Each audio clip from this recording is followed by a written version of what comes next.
After the wedding, my new son-in-law showed up at my place with a notary. He declared they just sold my house and I was moving to a facility for the elderly.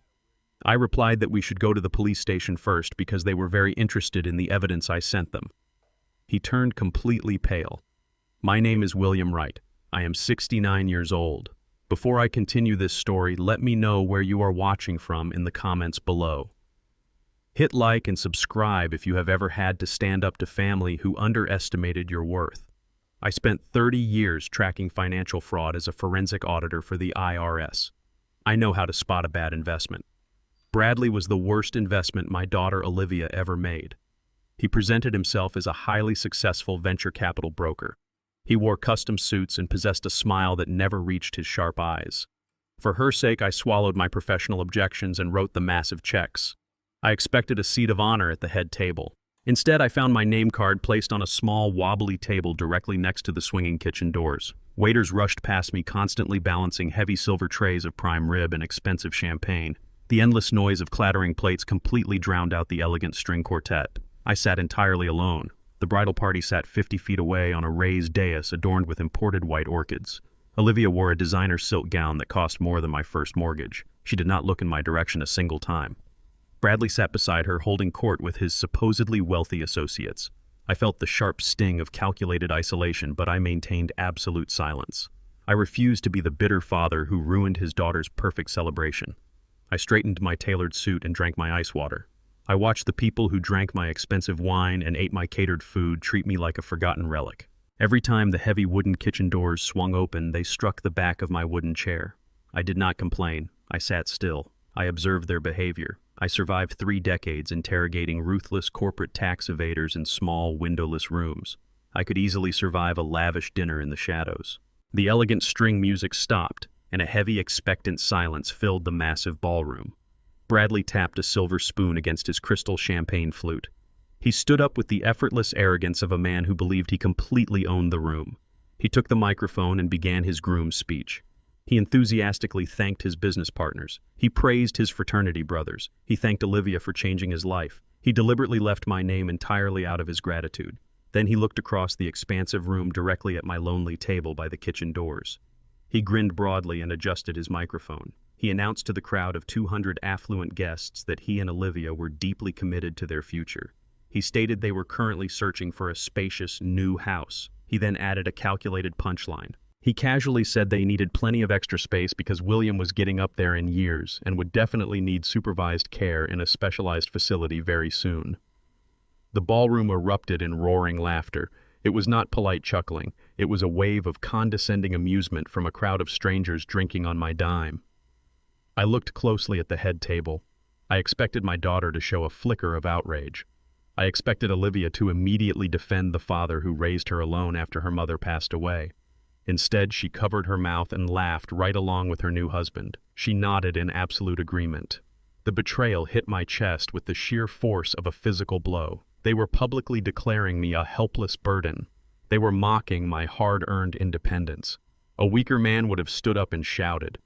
A weaker man would have demanded the microphone and listed the exact dollar amounts he paid for this extravagant farce. I did absolutely nothing. I remained seated with my back perfectly straight and my hands folded neatly on the white linen tablecloth.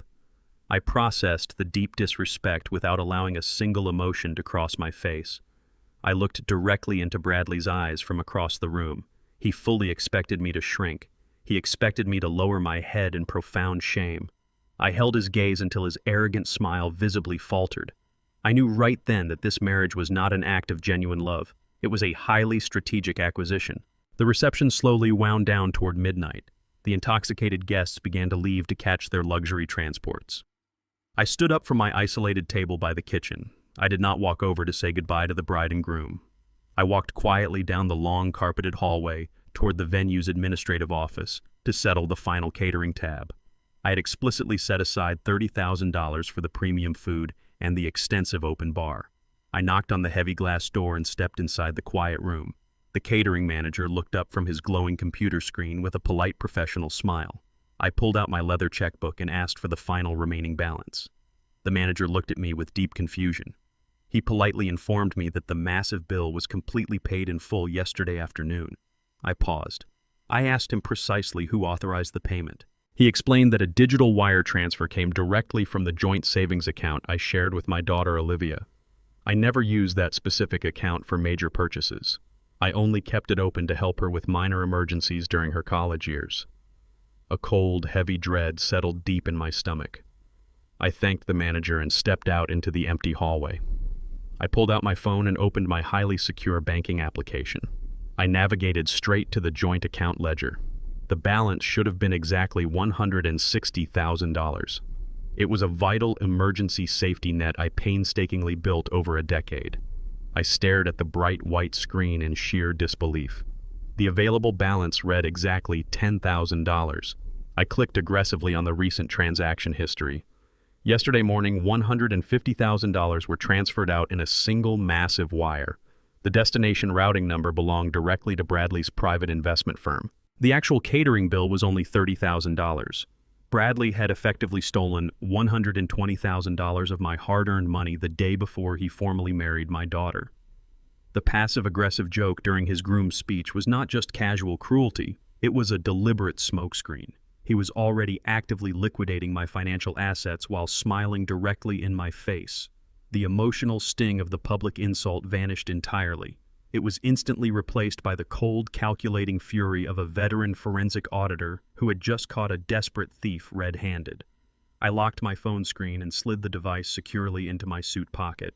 The lavish wedding celebration was officially over. The silent adjustment had just begun. After the wedding, my new son-in-law showed up at my place with a notary. He declared they just sold my house and I was moving to a facility for the elderly immediately without any further discussion. I replied that we should go to the police station first because they were very interested in the evidence I sent them. He turned completely pale. My name is William Wright. I am 69 years old. Before I continue this story, let me know where you are watching from in the comments below. Hit like and subscribe if you have ever had to stand up to family who underestimated your worth. I spent 30 years tracking financial fraud as a forensic auditor for the IRS. I know exactly how to spot a terrible investment. Bradley was the worst investment my daughter Olivia ever made. He presented himself as a highly successful venture capital broker. He wore custom suits and possessed a smile that never reached his sharp eyes. For her sake, I swallowed my professional objections and wrote the massive checks. I paid $200,000 for the entire affair out of my retirement funds. I expected a seat of honor at the head table. Instead, I found my name card placed on a small, wobbly table directly next to the swinging kitchen doors. Waiters rushed past me, constantly balancing heavy silver trays of prime rib and expensive champagne. The endless noise of clattering plates completely drowned out the elegant string quartet. I sat entirely alone. The bridal party sat 50 feet away on a raised dais adorned with imported white orchids. Olivia wore a designer silk gown that cost more than my first mortgage. She did not look in my direction a single time. Bradley sat beside her, holding court with his supposedly wealthy associates. I felt the sharp sting of calculated isolation, but I maintained absolute silence. I refused to be the bitter father who ruined his daughter's perfect celebration. I straightened my tailored suit and drank my ice water. I watched the people who drank my expensive wine and ate my catered food treat me like a forgotten relic.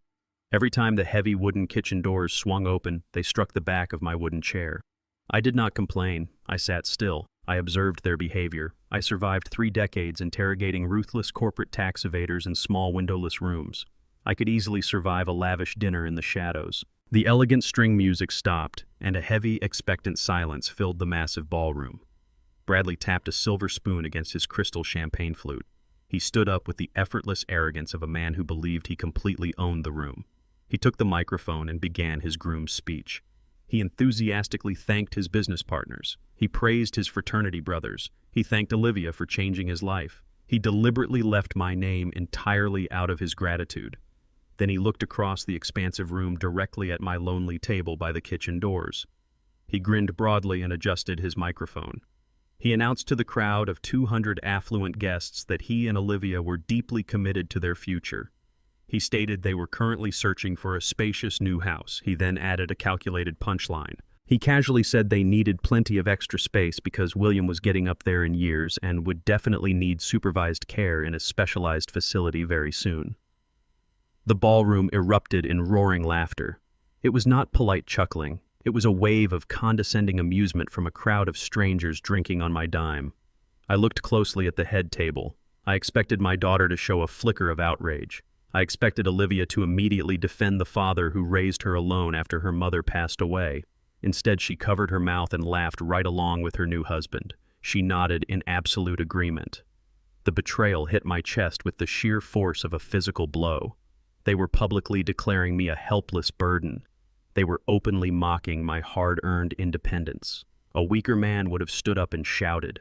A weaker man would have demanded the microphone and listed the exact dollar amounts he paid for this extravagant farce. I did absolutely nothing. I remained seated with my back perfectly straight and my hands folded neatly on the white linen tablecloth.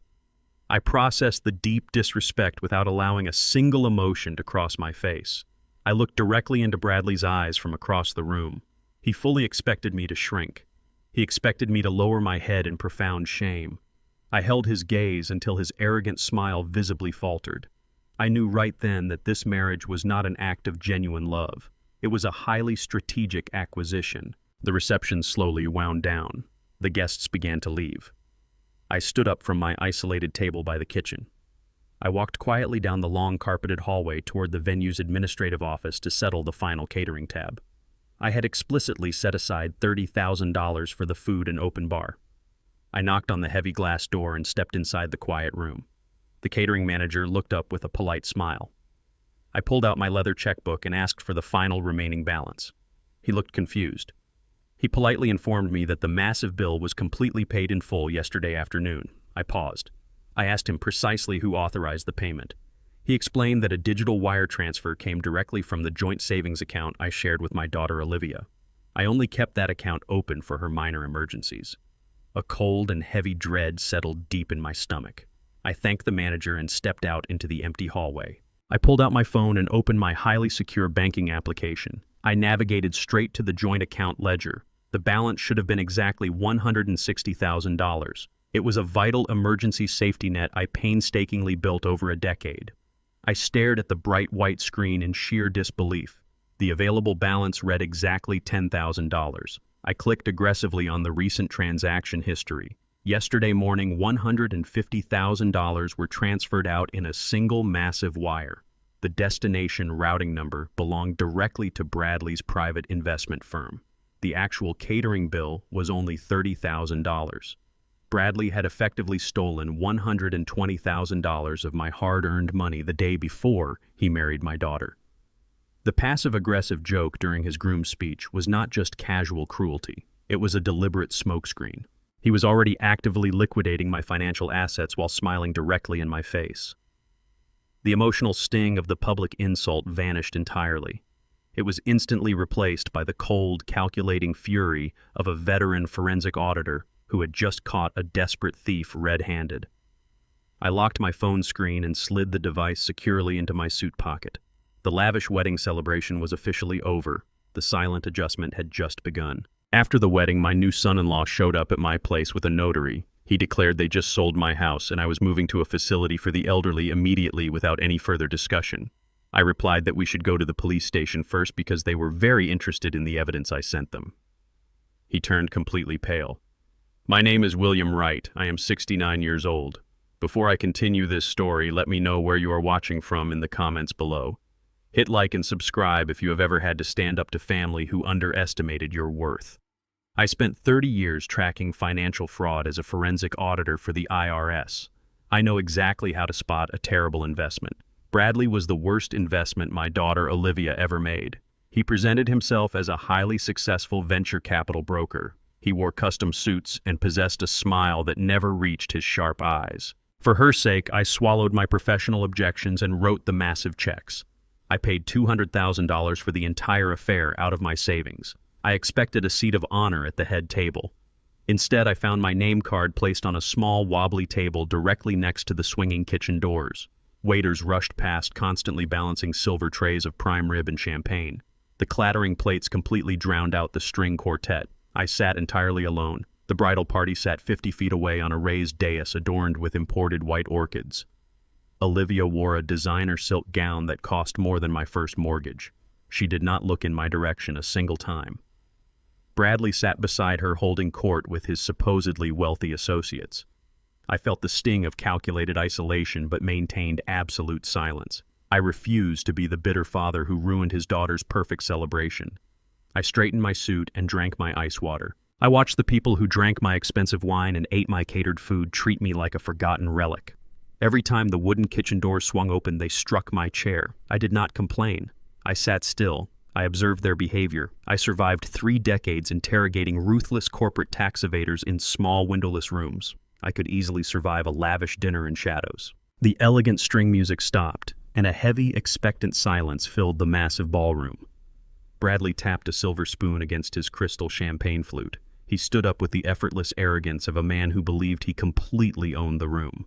He took the microphone and began his groom's speech. He enthusiastically thanked his business partners. He praised his fraternity brothers. He thanked Olivia for changing his life. He deliberately left my name entirely out of his gratitude.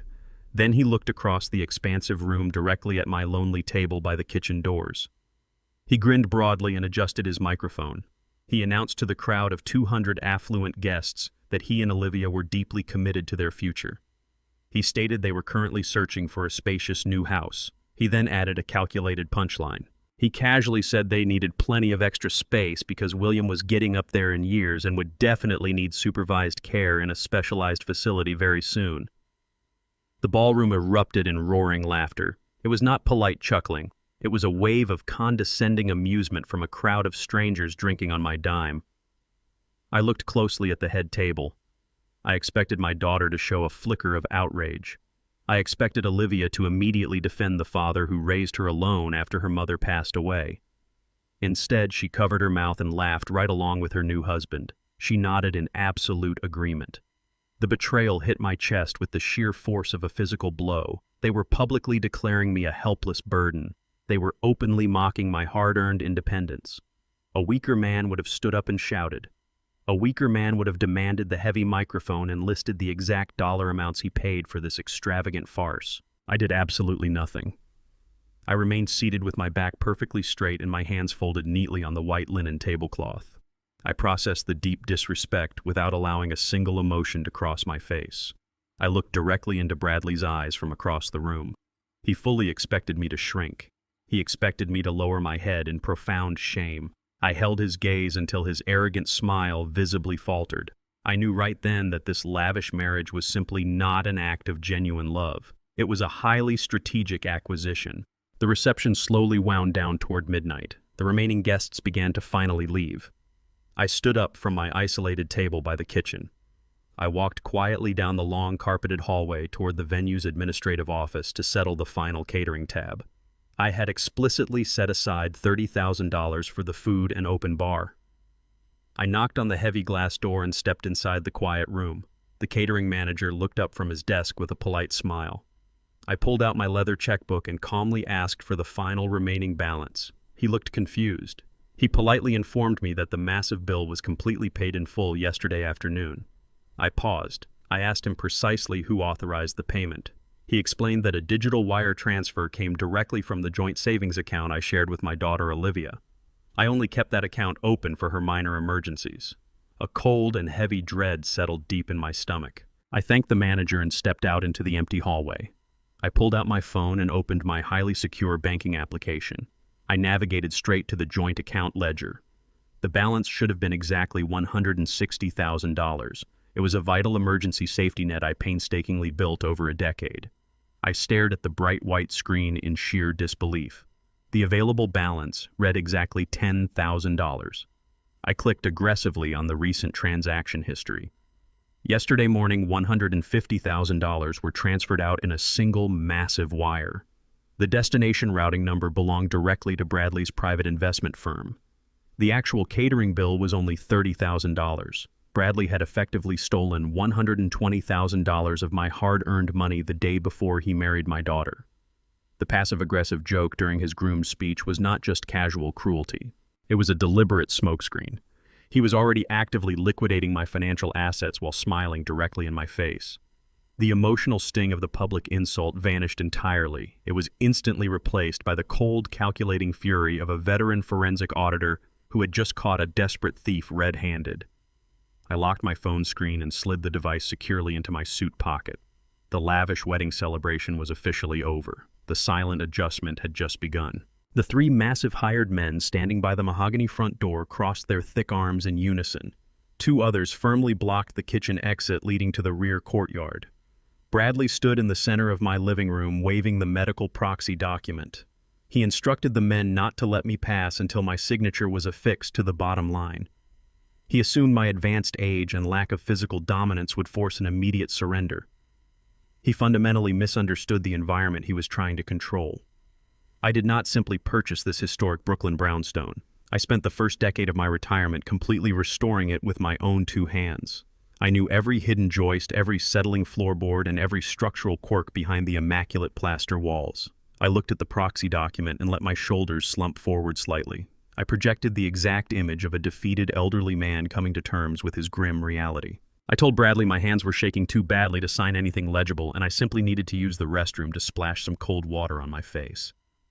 Bradley smiled with arrogant satisfaction and gestured toward the hallway.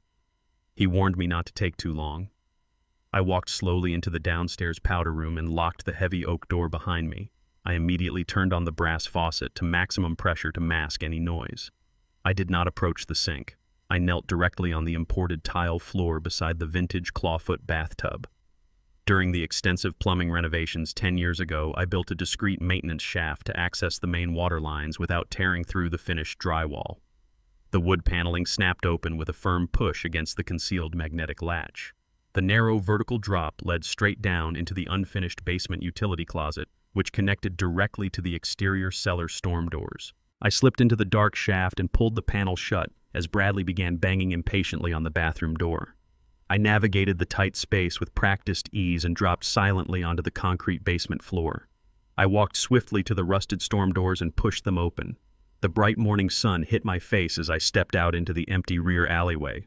I pulled my suit jacket tight against the brisk wind and walked rapidly down the street, escaping my treacherous family. I walked briskly for 3 consecutive blocks before hailing a passing yellow taxi. I climbed into the back seat and instructed the driver to take me directly to the financial district in Manhattan. I needed immediate legal protection and a devastating counteroffensive strategy. I did not need a sympathetic family lawyer who would try to negotiate a peaceful domestic resolution. I needed a completely ruthless corporate attorney who specialized in tearing arrogant men apart. Victoria was a senior partner at one of the most feared law firms in the city. 20 years ago, she was a desperate junior tax attorney facing federal ruin due to a massive accounting error made by her previous employer. I was the lead IRS investigator assigned to her specific case. I recognized she was a scapegoat and worked countless pro bono hours off the official record to prove her absolute innocence. She kept her license and built a terrifying reputation. She owed me her entire lucrative career. I walked into her massive glass corner office past a series of protesting receptionists. Victoria looked up from her polished mahogany desk with sharp, calculating eyes. When she saw my disheveled suit and severe expression, she immediately dropped her expensive fountain pen. I sat down and quickly outlined the catastrophic events of the past 24 hours. I told her about the stolen funds, the forged documents, the hired muscle, and the fake medical proxy. I did not ask for a favor. I demanded her absolute loyalty. Victoria did not hesitate for a single second. She pressed the intercom button on her desk and ordered her elite team of paralegals to drop all their current assignments immediately. She declared my situation a top priority crisis. She instructed her chief security officer to dispatch armed private contractors to my location to ensure I would not be physically detained by Bradley again. She poured me a glass of premium whiskey and promised to destroy his entire life. The balance of power was shifting. Bradley thought he was dealing with an isolated and helpless old man. He had no idea he had just initiated a high-stakes legal war against a brilliant financial auditor and an army of corporate sharks. I drank my whiskey and watched Victoria mobilize her formidable resources. I felt my initial shock completely transform into highly focused operational efficiency. My decisive legal counterattack was officially fully underway. Victoria directed her brilliant lead property paralegal to run a comprehensive emergency title search on my Brooklyn brownstone. Bradley had confidently stood in my living room and loudly proclaimed he had sold my historic home to a commercial development firm. He presented the impending destruction of my property as an absolute, irreversible fact. I knew better than to ever trust a single lying word spoken by a desperate man who actively manipulated his own young wife into robbing her grieving father. The paralegal worked furiously on his dual monitors while Victoria paced the length of her spacious office. 10 minutes later, the anxious paralegal successfully printed a thick, detailed stack of official municipal property records and handed them directly to Victoria. She scanned the highly detailed documents with her sharp, practiced eyes and let out a dark, humorless laugh. She slammed the heavy paperwork down onto her mahogany desk and slid it across the smooth surface toward me. Bradley had completely lied about selling the valuable property to a legitimate commercial developer. The newly recorded deed showed that the exclusive ownership of my brownstone was legally transferred to an obscure limited liability corporation registered in the state of Delaware. Victoria quickly cross-referenced the opaque corporate registry data using her specialized legal software. The shell company was entirely privately owned and exclusively operated by Bradley.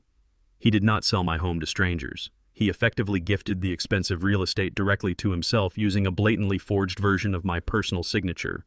The sheer arrogance and audacity of his massive criminal maneuver was absolutely staggering to witness. He believed my advanced age meant I would never possess the technical competence to verify his brazen claims. He assumed I would passively accept the terrifying nursing home brochure and quietly surrender my entire life out of sheer intimidation. Victoria looked at me across the desk and stated we now possessed concrete, undeniable evidence of grand larceny and real estate fraud. However, proving the blatant forgery in a slow-moving civil court could potentially take several years.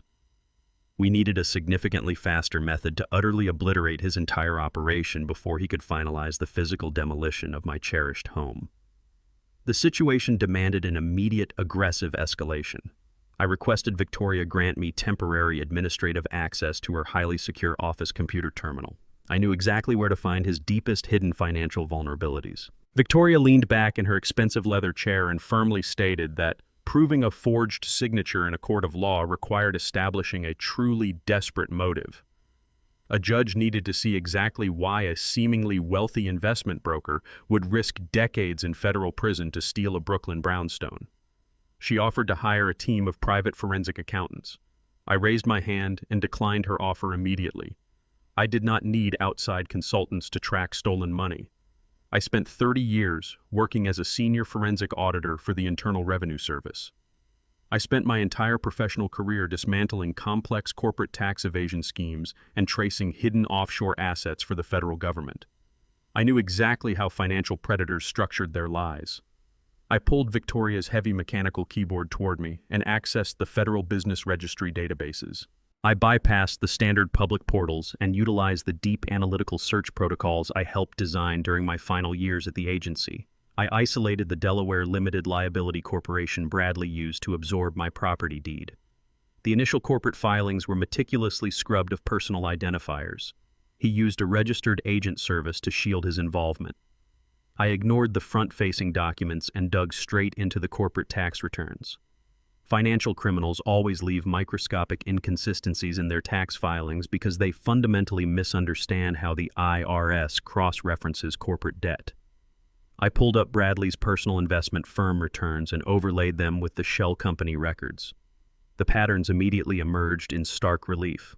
Bradley was routinely shifting massive amounts of capital between his primary brokerage firm and a dozen different anonymous entities.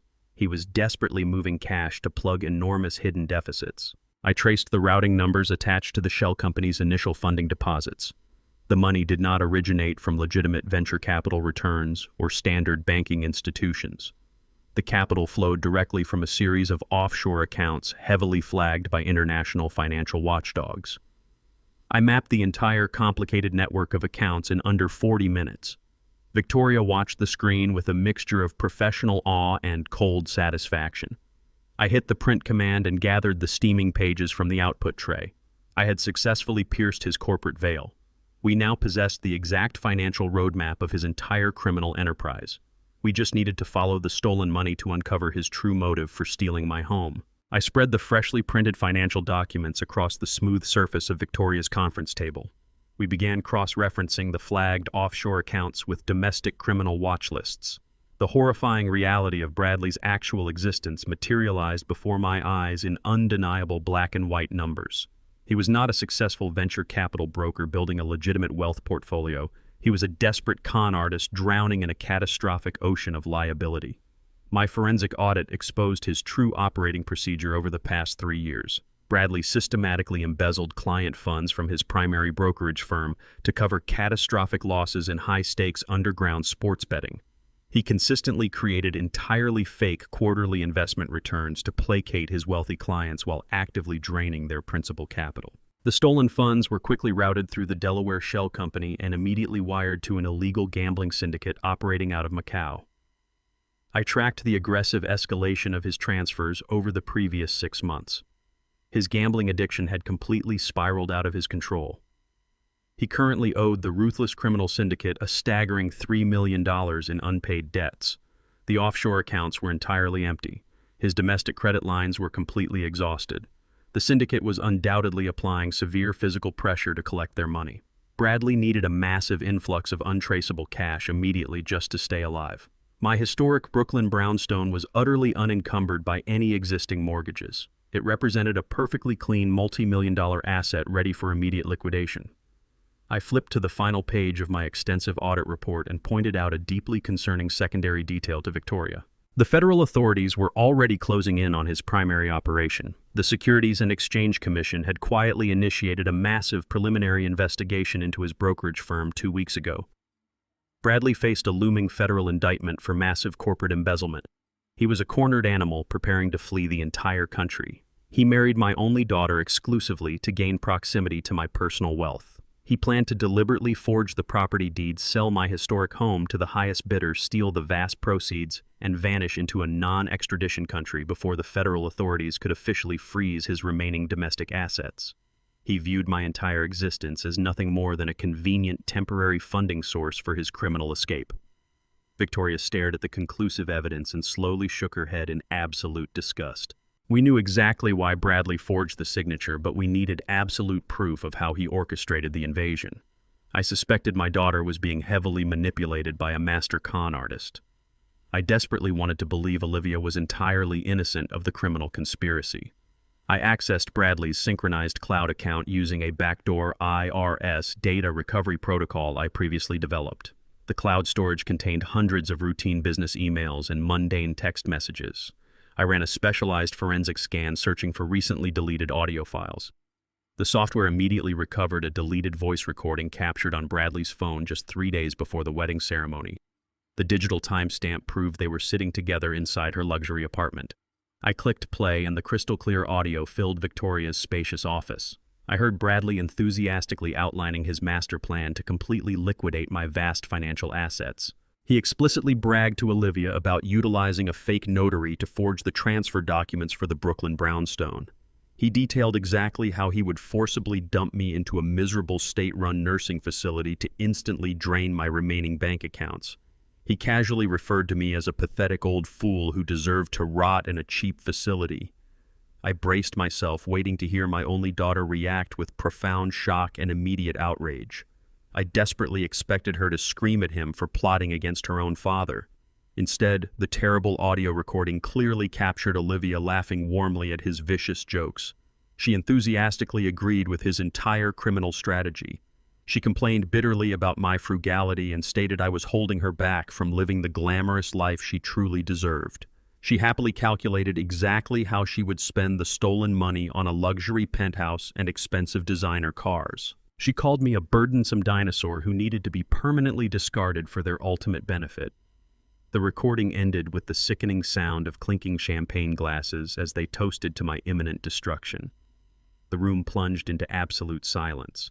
Victoria looked at me with deep sympathy etched across her usually cold features. She asked me gently if I wanted to pause the legal counterattack to emotionally process this devastating familial betrayal. I stared blankly at the dark computer screen, silently processing the ultimate death of my paternal illusions. My only daughter was not a helpless victim. She was a willing and greedy accomplice. The sharp, piercing sound of Olivia laughing echoed off the sleek glass walls of Victoria's corner office. It was a deeply familiar laugh. I had heard it when I taught her to ride a bicycle and when she opened her college acceptance letters. Now she was enthusiastically laughing at the prospect of throwing me into a decrepit state-run nursing facility just to steal the historic brownstone I restored for our family. I asked Victoria to stop the playback. She pressed a single key, and the room descended into a heavy, suffocating silence. I closed my eyes and allowed myself exactly 10 minutes to mourn the daughter I thought I had raised. I grieved for the little girl who used to hold my hand on Sunday walks through Brooklyn. I grieved for the comforting illusion of a loving family I had desperately clung to since my wife passed away. I felt the physical ache of sheer betrayal tear violently through my chest. My own flesh and blood considered my continued existence a temporary obstacle to her unearned luxury. She was not a tragic victim of Bradley's slick manipulation. She was a fully conscious, active participant in my premeditated destruction. The 10 minutes expired. I opened my eyes and systematically buried every single trace of paternal weakness. I could no longer afford the dangerous luxury of a broken heart. Emotional vulnerability was a severe liability in the absolute war I was about to wage. I compartmentalized the agonizing grief and locked it away in the darkest corner of my mind. I took a slow, deep breath and felt the familiar, icy calculation of my 30 years at the Internal Revenue Service take absolute control of my nervous system. I was no longer a grieving father dealing with a misguided child. I was a seasoned forensic auditor staring directly at two highly motivated financial predators. They had foolishly assumed my paternal love would permanently blind me to their transparent criminal conspiracy. They fundamentally mistook my previous silence for weakness and my quiet generosity for terminal stupidity. I looked at Victoria with a completely neutral, unreadable expression. I wiped a single stray tear from my cheek and adjusted the pristine cuffs of my tailored suit. The agonizing time for passive observation was officially over. I instructed my ruthless attorney to burn their entire lives to the absolute ground. Victoria nodded with a sharp, predatory smile and immediately pulled a thick stack of retainer agreements from her desk drawer. She informed me that launching a massive legal strike of this unprecedented magnitude required significant immediate capital. She needed to mobilize private investigators, forensic accountants, and emergency litigation teams within the hour. I pulled my premium titanium credit card from my leather wallet and placed it firmly on her desk. I told her to charge $200,000 to cover the initial operational expenses. Victoria slid the card into her secure desktop payment terminal and typed in the authorization parameters. The machine beeped harshly and displayed a bright red declined notification. Victoria frowned and ran the transaction a second time. The machine flashed the exact same immediate rejection. A cold realization washed over my entire body. I quickly pulled out my smartphone and bypassed the biometric security to access my primary banking application. The screen loaded to reveal a terrifying red banner spanning the top of my personal dashboard. My checking accounts, my vast retirement portfolios, and my emergency credit lines were entirely locked. A bold message stated my access was permanently suspended pending guardian authorization. Bradley had not simply stolen my house and the catering funds. He had aggressively weaponized the forged medical proxy document the moment he left my brownstone this morning. He officially submitted the fraudulent paperwork to my primary financial institutions, declaring me mentally incompetent and a severe danger to my own assets. The banks acted on standard protocol and immediately froze my entire financial existence. I was completely locked out of the wealth I had painstakingly accumulated over 40 grueling years. I stared at the locked screen while Victoria rapidly analyzed the catastrophic development. Bradley executed a flawless financial chokehold designed to completely neutralize my ability to fight back. He knew a protracted legal battle required immense liquid capital. By severing my access to my own money, he effectively stripped me of my only defensive weapon. He left me penniless and entirely defenseless on the streets of Manhattan. Victoria looked at me with genuine concern and offered to personally float the massive legal costs until we could successfully overturn the fraudulent proxy in a federal courtroom. I firmly held up my hand and politely declined her extremely generous offer. I never entered a battlefield without a hidden tactical reserve. I stepped out of Victoria's towering glass office building and walked straight into the bustling chaos of the Manhattan financial district. Bradley believed he had brilliantly cornered me by severing my digital banking access and invalidating my legal autonomy. He fundamentally underestimated the extreme paranoia of a veteran IRS fraud investigator. I never trusted the modern digital banking system with my ultimate survival funds. I walked 4 blocks south toward an unassuming century-old private depository institution that operated entirely outside the standard federal banking networks. I never mentioned the existence of this highly secure facility to Olivia or anyone else in my life. I pushed through the heavy brass doors and approached the silent armed guard standing at the polished marble counter. I presented a physical biometric key and a vintage identification passport I kept exclusively for this exact scenario. The vault manager silently escorted me down 3 flights of stairs into a heavily fortified subterranean concrete bunker. We stopped in front of a massive steel door requiring dual key authorization. I turned my key simultaneously with the manager and the heavy lock clicked open. I stepped into the sterile private room and pulled out a battered leather briefcase resting on the bottom shelf. A crucial piece of my professional history remained entirely unknown to my treacherous family. 15 years ago, I acted as the primary anonymous whistleblower in a colossal offshore tax evasion syndicate involving 3 major international banks. The federal government awarded me a massive legitimate settlement for my indispensable cooperation.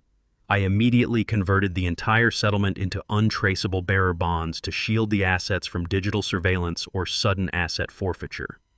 I opened the dusty leather briefcase. $2 million in pristine high-denomination bearer bonds sat perfectly stacked inside the velvet lining. These financial instruments required 0 digital authorization and carried absolute liquid purchasing power anywhere in the world. Bradley thought he had completely starved my legal war chest by freezing my conventional checking accounts. He had no idea he was fighting a man who literally wrote the operational handbook on concealing untraceable wealth. I snapped the heavy brass locks of the briefcase shut and walked back up the marble stairs toward the bright city streets. I was no longer a penniless victim trapped by a forged medical proxy. I was a fully funded financial predator ready to execute absolute devastation. I walked back into Victoria's corner office and placed the battered leather briefcase directly in the center of her pristine mahogany desk. She looked up from her legal briefs with a sharp expression of professional curiosity. I did not offer any verbal explanation. I simply snapped the heavy brass locks open and pushed the lid back. $2 million in pristine high-denomination bearer bonds sat perfectly stacked inside the velvet lining. Victoria stared at the untraceable financial instruments for a long, silent moment. Her eyes widened fractionally before returning to their usual cold calculation. I extracted a thick stack of the bonds and slid them across the polished wood surface. I informed her that this constituted the immediate payment for her absolute premium retainer. I required the absolute best legal aggression money could buy, and I expected 0 hesitation regarding the ethical boundaries of our impending counteroffensive. Victoria picked up the bonds and carefully examined the authentic watermarks. She nodded sharply and secured the payment inside her personal wall safe. I laid out my precise tactical directives. She was to instantly hire the most ruthless private investigators in Manhattan. I wanted Bradley followed every single second of the day and night. I needed high-definition photographic evidence of his meetings with the illegal gambling syndicate. I required concrete documentation of his desperate attempts to secure untraceable exit capital. Furthermore, I instructed Victoria to mobilize a dedicated team of elite forensic specialists. They were to systematically dismantle every single fraudulent tax return his shell company ever filed. I wanted his entire digital footprint completely dissected. I wanted every deleted email recovered and every hidden bank transfer officially exposed to the federal authorities.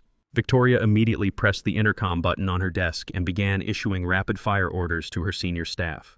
The financial chokehold Bradley thought he had brilliantly executed was entirely useless against a man who practically invented modern asset concealment.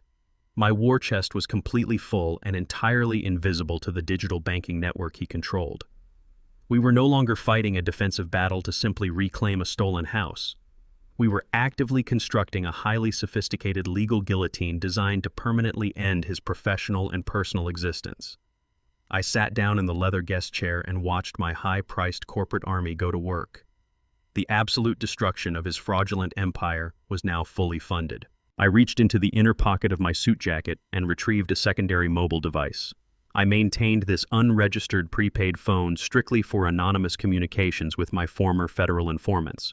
Bradley had completely disabled my primary smartphone by compromising my cellular provider through the forged medical proxy. He assumed cutting off my primary line of communication would leave me entirely isolated from the outside world. I powered on the secondary device and connected it to Victoria's encrypted wireless network. The screen instantly lit up with a barrage of forwarded administrative alerts I had previously configured through the City Housing Authority. I opened the most recent automated municipal notification. A cold wave of pure adrenaline rushed through my veins. The official document was an expedited emergency demolition permit completely approved and finalized by the local zoning board. Bradley had officially scheduled the absolute destruction of my historic Brooklyn brownstone for 6 o'clock tomorrow morning. The attached architectural schematics revealed his ultimate endgame for the highly coveted real estate. He intended to bulldoze the century-old structure and immediately break ground on a multi-unit luxury condominium complex. The sheer speed of his operation proved the absolute desperation of his severe financial predicament. The illegal gambling syndicate was clearly threatening his life. He could not afford to wait for a traditional property sale to clear the standard escrow process. He needed the land completely cleared and legally prepped for high-density commercial development to instantly secure a massive fraudulent construction loan from a corrupt private lender. He planned to take the millions in loan disbursements and flee the jurisdiction before the first foundation was ever poured. I showed the digital permit to Victoria. She quickly analyzed the municipal stamp and verified its legal authenticity. The forged property deed currently sitting in the city registry made Bradley the absolute legal owner of the land. Until a federal judge officially overturned the fraudulent transfer in a court of law, he possessed the absolute legal authority to tear my home down to the foundation. A traditional legal injunction would take at least 48 hours to process through the backlogged judicial system. The heavy bulldozers were scheduled to arrive in exactly 12 hours. The standard legal channels were utterly useless against a completely accelerated timeline. I locked the screen of my secondary device and stood up from the leather chair. The mechanical destruction of my home was officially 12 hours away. We could not legally stop Bradley from ordering the demolition, but we could absolutely control the physical machinery required to execute his command. I instructed Victoria to pull the detailed contractor records attached directly to the municipal permit. She swiftly bypassed the standard public delays and accessed the administrative filing. Bradley had formally contracted a mid-sized local demolition and excavation firm named Apex Structural Clearing. I recognized the company name immediately from a previous federal tax audit I conducted 5 years ago. Apex Structural Clearing was notorious for operating on extremely thin financial margins and constantly battling severe cash flow shortages. They heavily relied on short-term predatory loans to maintain their heavy equipment and make their weekly payroll. I directed Victoria to rapidly investigate their current corporate liability status. Her elite financial analysts dug straight into the public commercial debt registries. They discovered exactly what I anticipated. The demolition firm was currently drowning under a massive mountain of defaulted equipment loans and aggressive vendor liens. They were dangerously close to forced bankruptcy. Bradley specifically chose them because their sheer financial desperation made them entirely willing to bypass standard regulatory waiting periods for an immediate cash premium. He effectively weaponized their impending bankruptcy to accelerate the destruction of my property. I looked at the briefcase full of untraceable bearer bonds resting securely inside Victoria's wall safe. The forged deed gave Bradley the absolute legal right to demand the demolition of the property. However, the deed did not give him any actual authority over the private company operating the heavy machinery. A brilliant tactical pivot materialized in my mind. I did not need to fight Bradley in a slow-moving courtroom to save my historic brownstone. I simply needed to weaponize my hidden liquidity to execute a flawless corporate interception. I told Victoria we were going to completely bypass the entire judicial system. I instructed her to immediately contact the primary commercial creditors holding the defaulted loans for Apex Structural Clearing. We were going to exploit their severe financial distress to launch an aggressive corporate counterstrike. The bulldozers were legally scheduled to arrive at my home at dawn. I intended to personally own every single piece of that heavy machinery before the sun came up. The countdown to absolute destruction had officially started. Victoria's elite paralegal team transformed the expansive conference room into a fully operational corporate war room. They rapidly traced the exact financial entities currently holding the toxic debt of Apex Structural Clearing. The struggling demolition firm was suffocating under a massive web of high-interest predatory loans, primarily controlled by three highly aggressive private equity groups based in Lower Manhattan. These ruthless lenders were actively preparing to seize the heavy machinery and completely liquidate the company's remaining physical assets by the end of the current fiscal quarter. I placed the open leather briefcase of untraceable bearer bonds directly in front of Victoria. I instructed her to leverage her formidable industry contacts and arrange an immediate emergency conference call with the senior managing directors of all three private equity groups. It was currently past midnight, but unchecked greed never sleeps in the financial district. Victoria aggressively negotiated the simultaneous purchase of the entire debt portfolio. She offered them a perfectly clean exit from a rapidly deteriorating financial liability using my untraceable physical bonds for instantaneous settlement. By 2 o'clock in the morning, the massive debt assignment contracts were completely executed and legally binding. I now personally held every single defaulted financial note, suffocating the demolition company.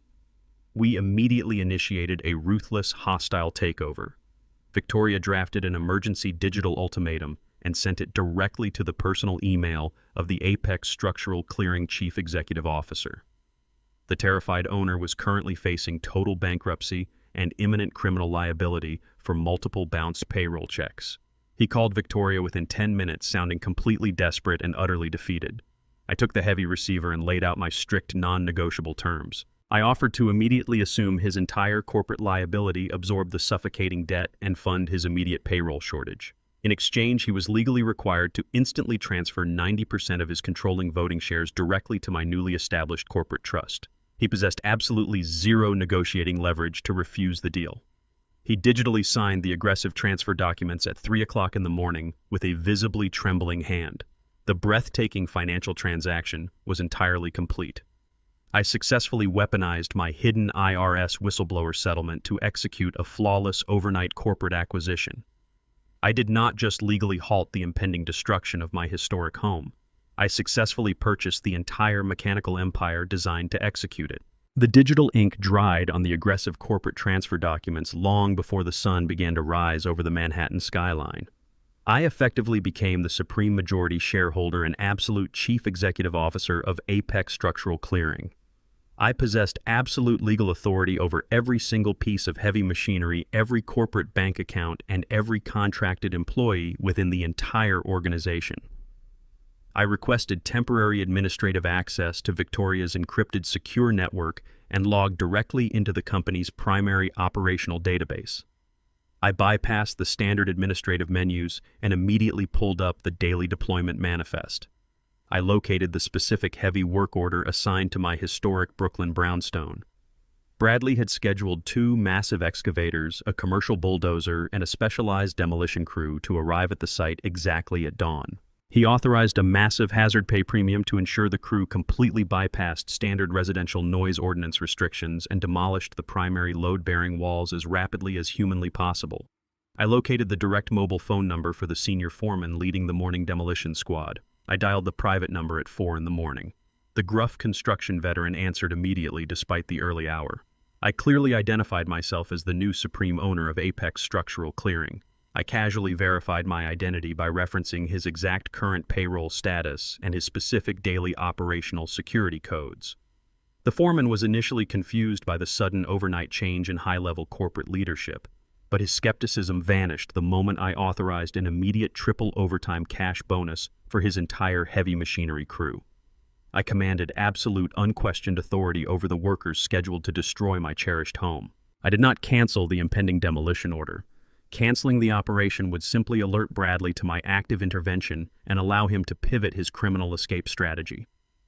I needed him to blindly walk into a devastating psychological trap. I altered the specific operational parameters of the morning assignment. I issued a set of highly precise, unconventional directives to the veteran foreman.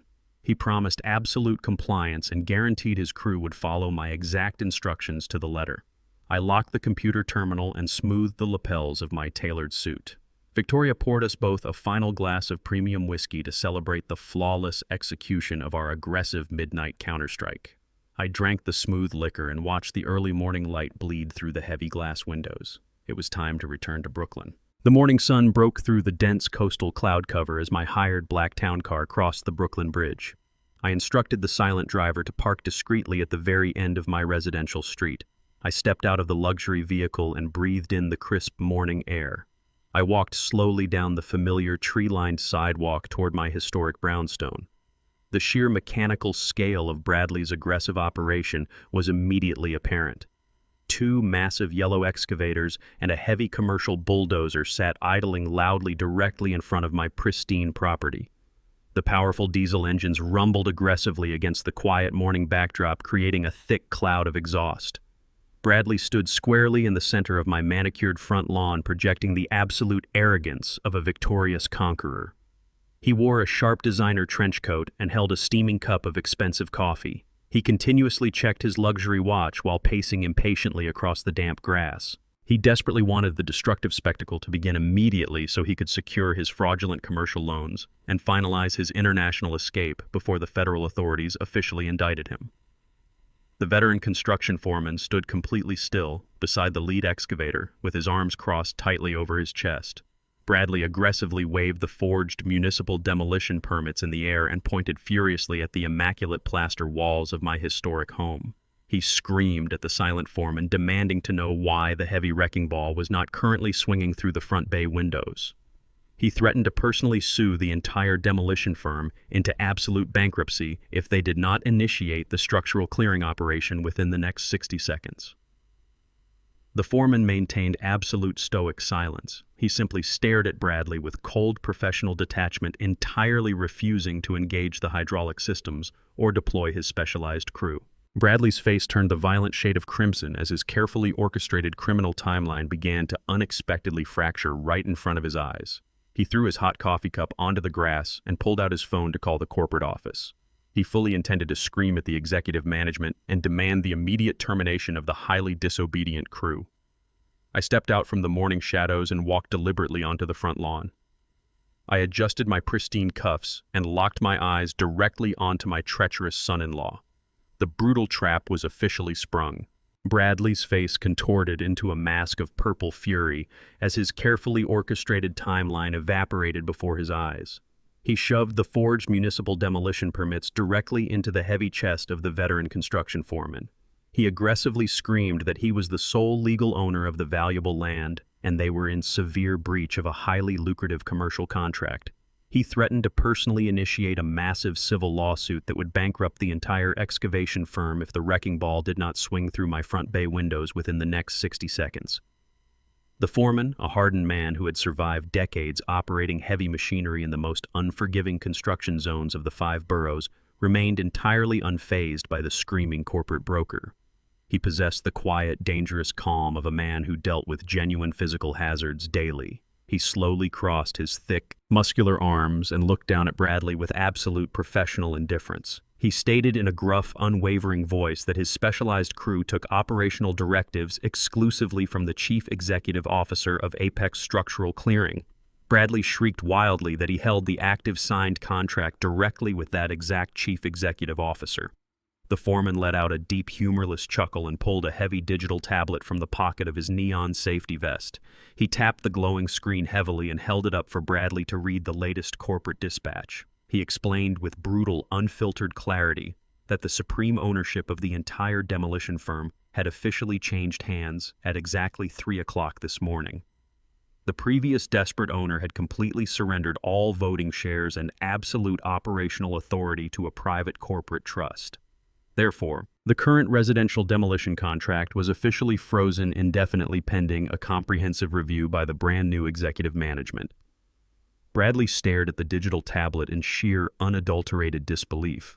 The color completely drained from his arrogant face as he struggled to comprehend the sudden administrative roadblock. He stuttered aggressively, demanding the specific name of the new majority owner who dared to maliciously interfere with his multi-million-dollar development schedule.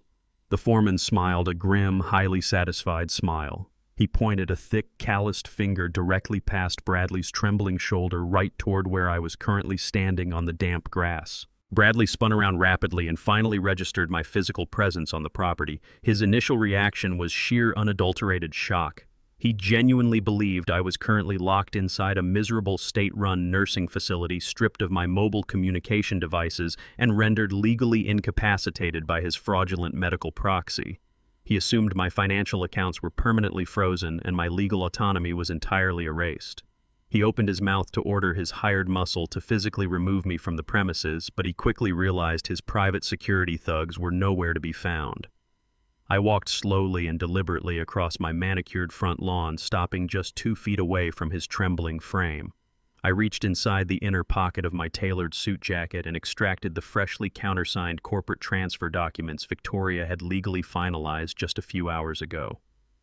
I held the crisp, legally binding paperwork up to the bright morning light. I informed Bradley in a cold, unwavering tone that I was the new supreme majority shareholder and absolute chief executive officer of Apex Structural Clearing. I explained that I had personally purchased the entire suffocating debt portfolio of the desperate firm overnight using untraceable liquid funds he could never hope to locate or freeze.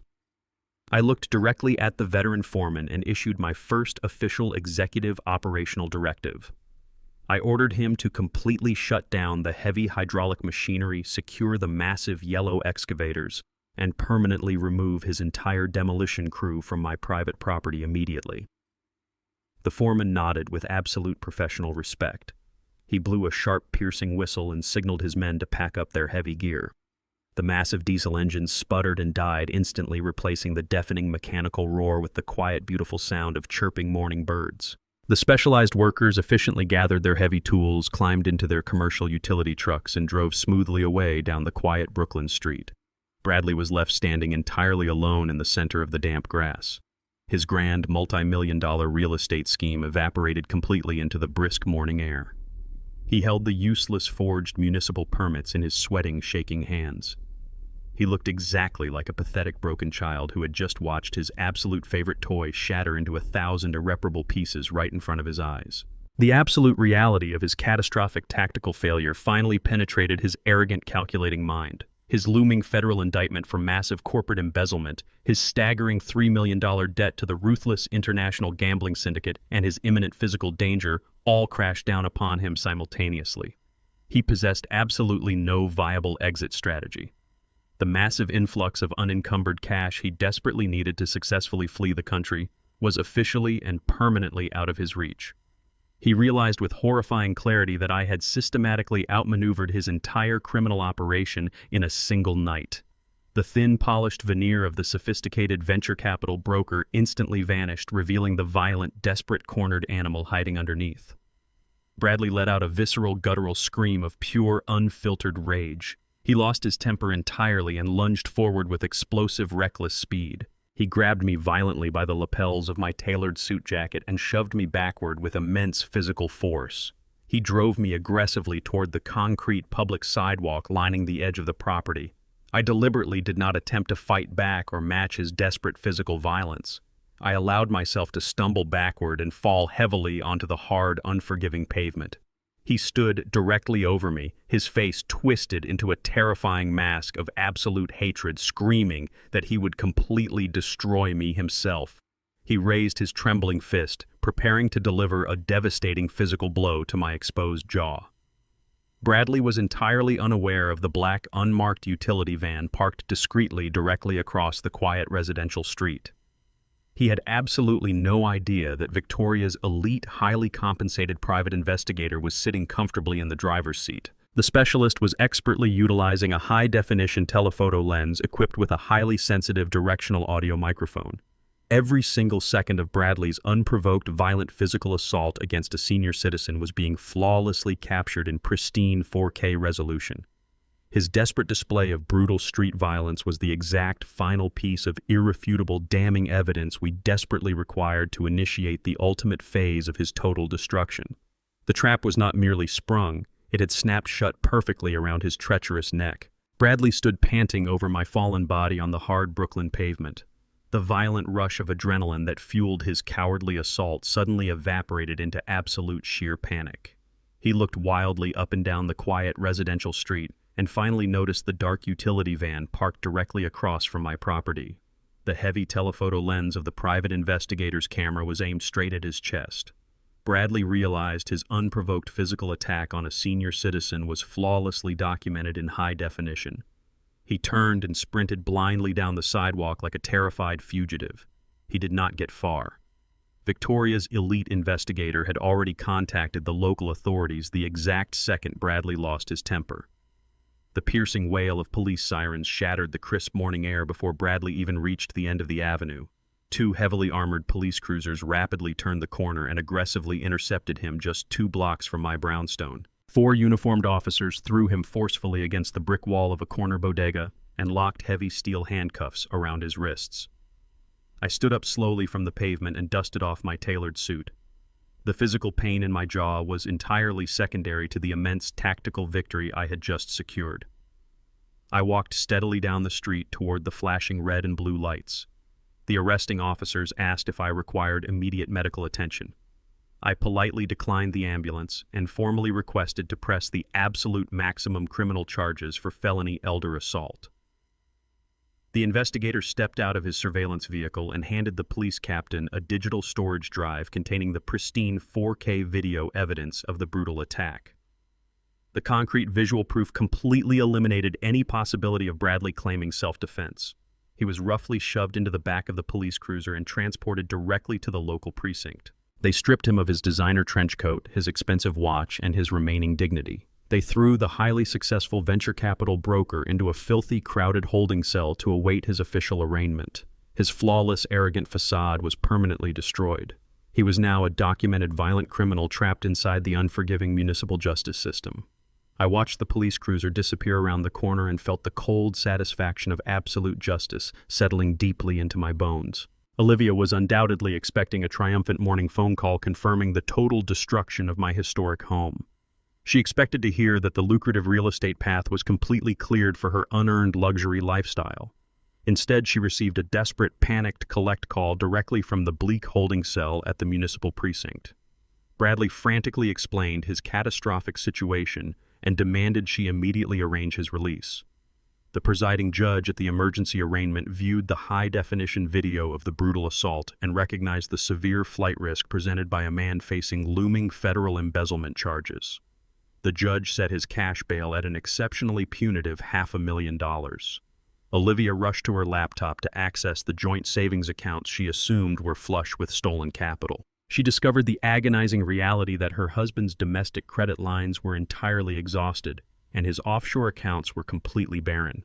Her only remaining option was to sacrifice her own financial stability to rescue the man she conspired with. She systematically liquidated her entire personal savings portfolio. She emptied the emergency funds I had painstakingly established for her during her childhood.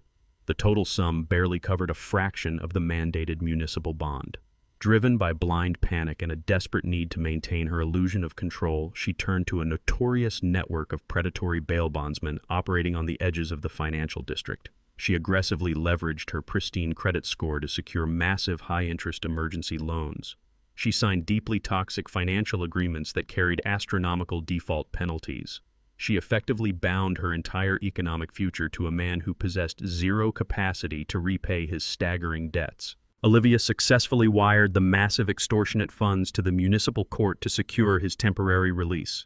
She stood outside the grim precinct doors, completely unaware that she had just voluntarily detonated her own financial independence. She deliberately tied herself to a sinking ship out of sheer greed and misguided loyalty. Her flawless credit rating was completely eradicated. She was now legally bound to aggressive debt collectors who would ruthlessly pursue her personal wages for the rest of her natural life. She traded her secure future for the temporary freedom of a violent criminal who viewed her as nothing more than a convenient operational asset. Bradley walked out of the heavy glass doors of the police precinct, adjusting his wrinkled suit against the harsh afternoon light. He expected to regroup with Olivia and formulate a new aggressive strategy to seize my assets through the civil courts. He powered on his returned mobile device and instantly received a flood of terrifying encrypted messages. The digital notifications completely shattered his remaining composure. The ruthless international gambling syndicate operating out of Macau did not care about local municipal arrests or complicated real estate disputes. They strictly adhered to an absolute financial timeline. Bradley had officially missed the non-negotiable noon deadline to transfer the $3 million in stolen capital. The encrypted messages contained horrifyingly graphic threats detailing the exact physical violence they planned to inflict upon him and his new wife. The syndicate explicitly stated they were actively dispatching local contractors to permanently collect the massive unpaid debt. Bradley stumbled down the concrete steps of the precinct, gasping for air as pure terror constricted his chest. His fraudulent medical proxy was completely useless against my hidden bearer bonds. The demolition company was firmly under my absolute legal control. He possessed absolutely no viable method to quickly liquidate the Brooklyn brownstone into untraceable cash. His sophisticated corporate embezzlement scheme had devolved into a desperate fight for his literal physical survival. He needed a massive injection of capital within the next 24 hours to stop the syndicate from executing their violent mandate.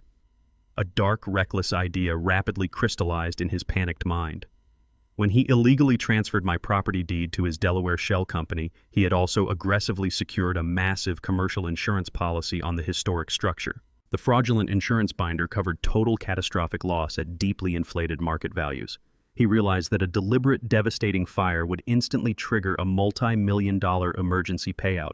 He did not need to successfully demolish the house to secure a construction loan. He simply needed to burn the entire historic brownstone to the absolute ground and collect the subsequent insurance settlement. He decided to bypass all remaining legal pretenses and commit sheer violent arson. He hailed a passing taxi and ordered the driver to take him to an industrial supply warehouse on the outskirts of the city. He intended to purchase heavy chemical accelerants and ignite a catastrophic inferno under the cover of darkness. Victoria's elite private investigator never lost visual contact with Bradley after he bonded out of the municipal precinct.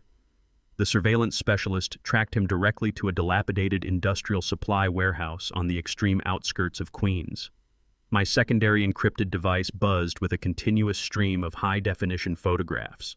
Bradley was aggressively loading heavy red plastic canisters of industrial-grade chemical accelerants into the trunk of a rented utility vehicle.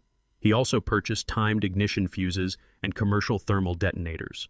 Victoria immediately reached for her desktop phone to alert the federal authorities. She argued passionately that purchasing massive quantities of volatile chemicals while facing a looming embezzlement indictment was more than enough probable cause to instantly revoke his expensive bail. I placed my hand firmly over the receiver and pressed the disconnect button. I absolutely refused to involve local law enforcement at this premature stage of his final desperate scheme. Arresting Bradley in a random warehouse parking lot would merely result in easily defensible preliminary charges. His slick defense attorneys would undoubtedly argue he was simply purchasing legitimate construction supplies for his highly lucrative real estate development project. I needed an absolute ironclad guarantee of his permanent destruction.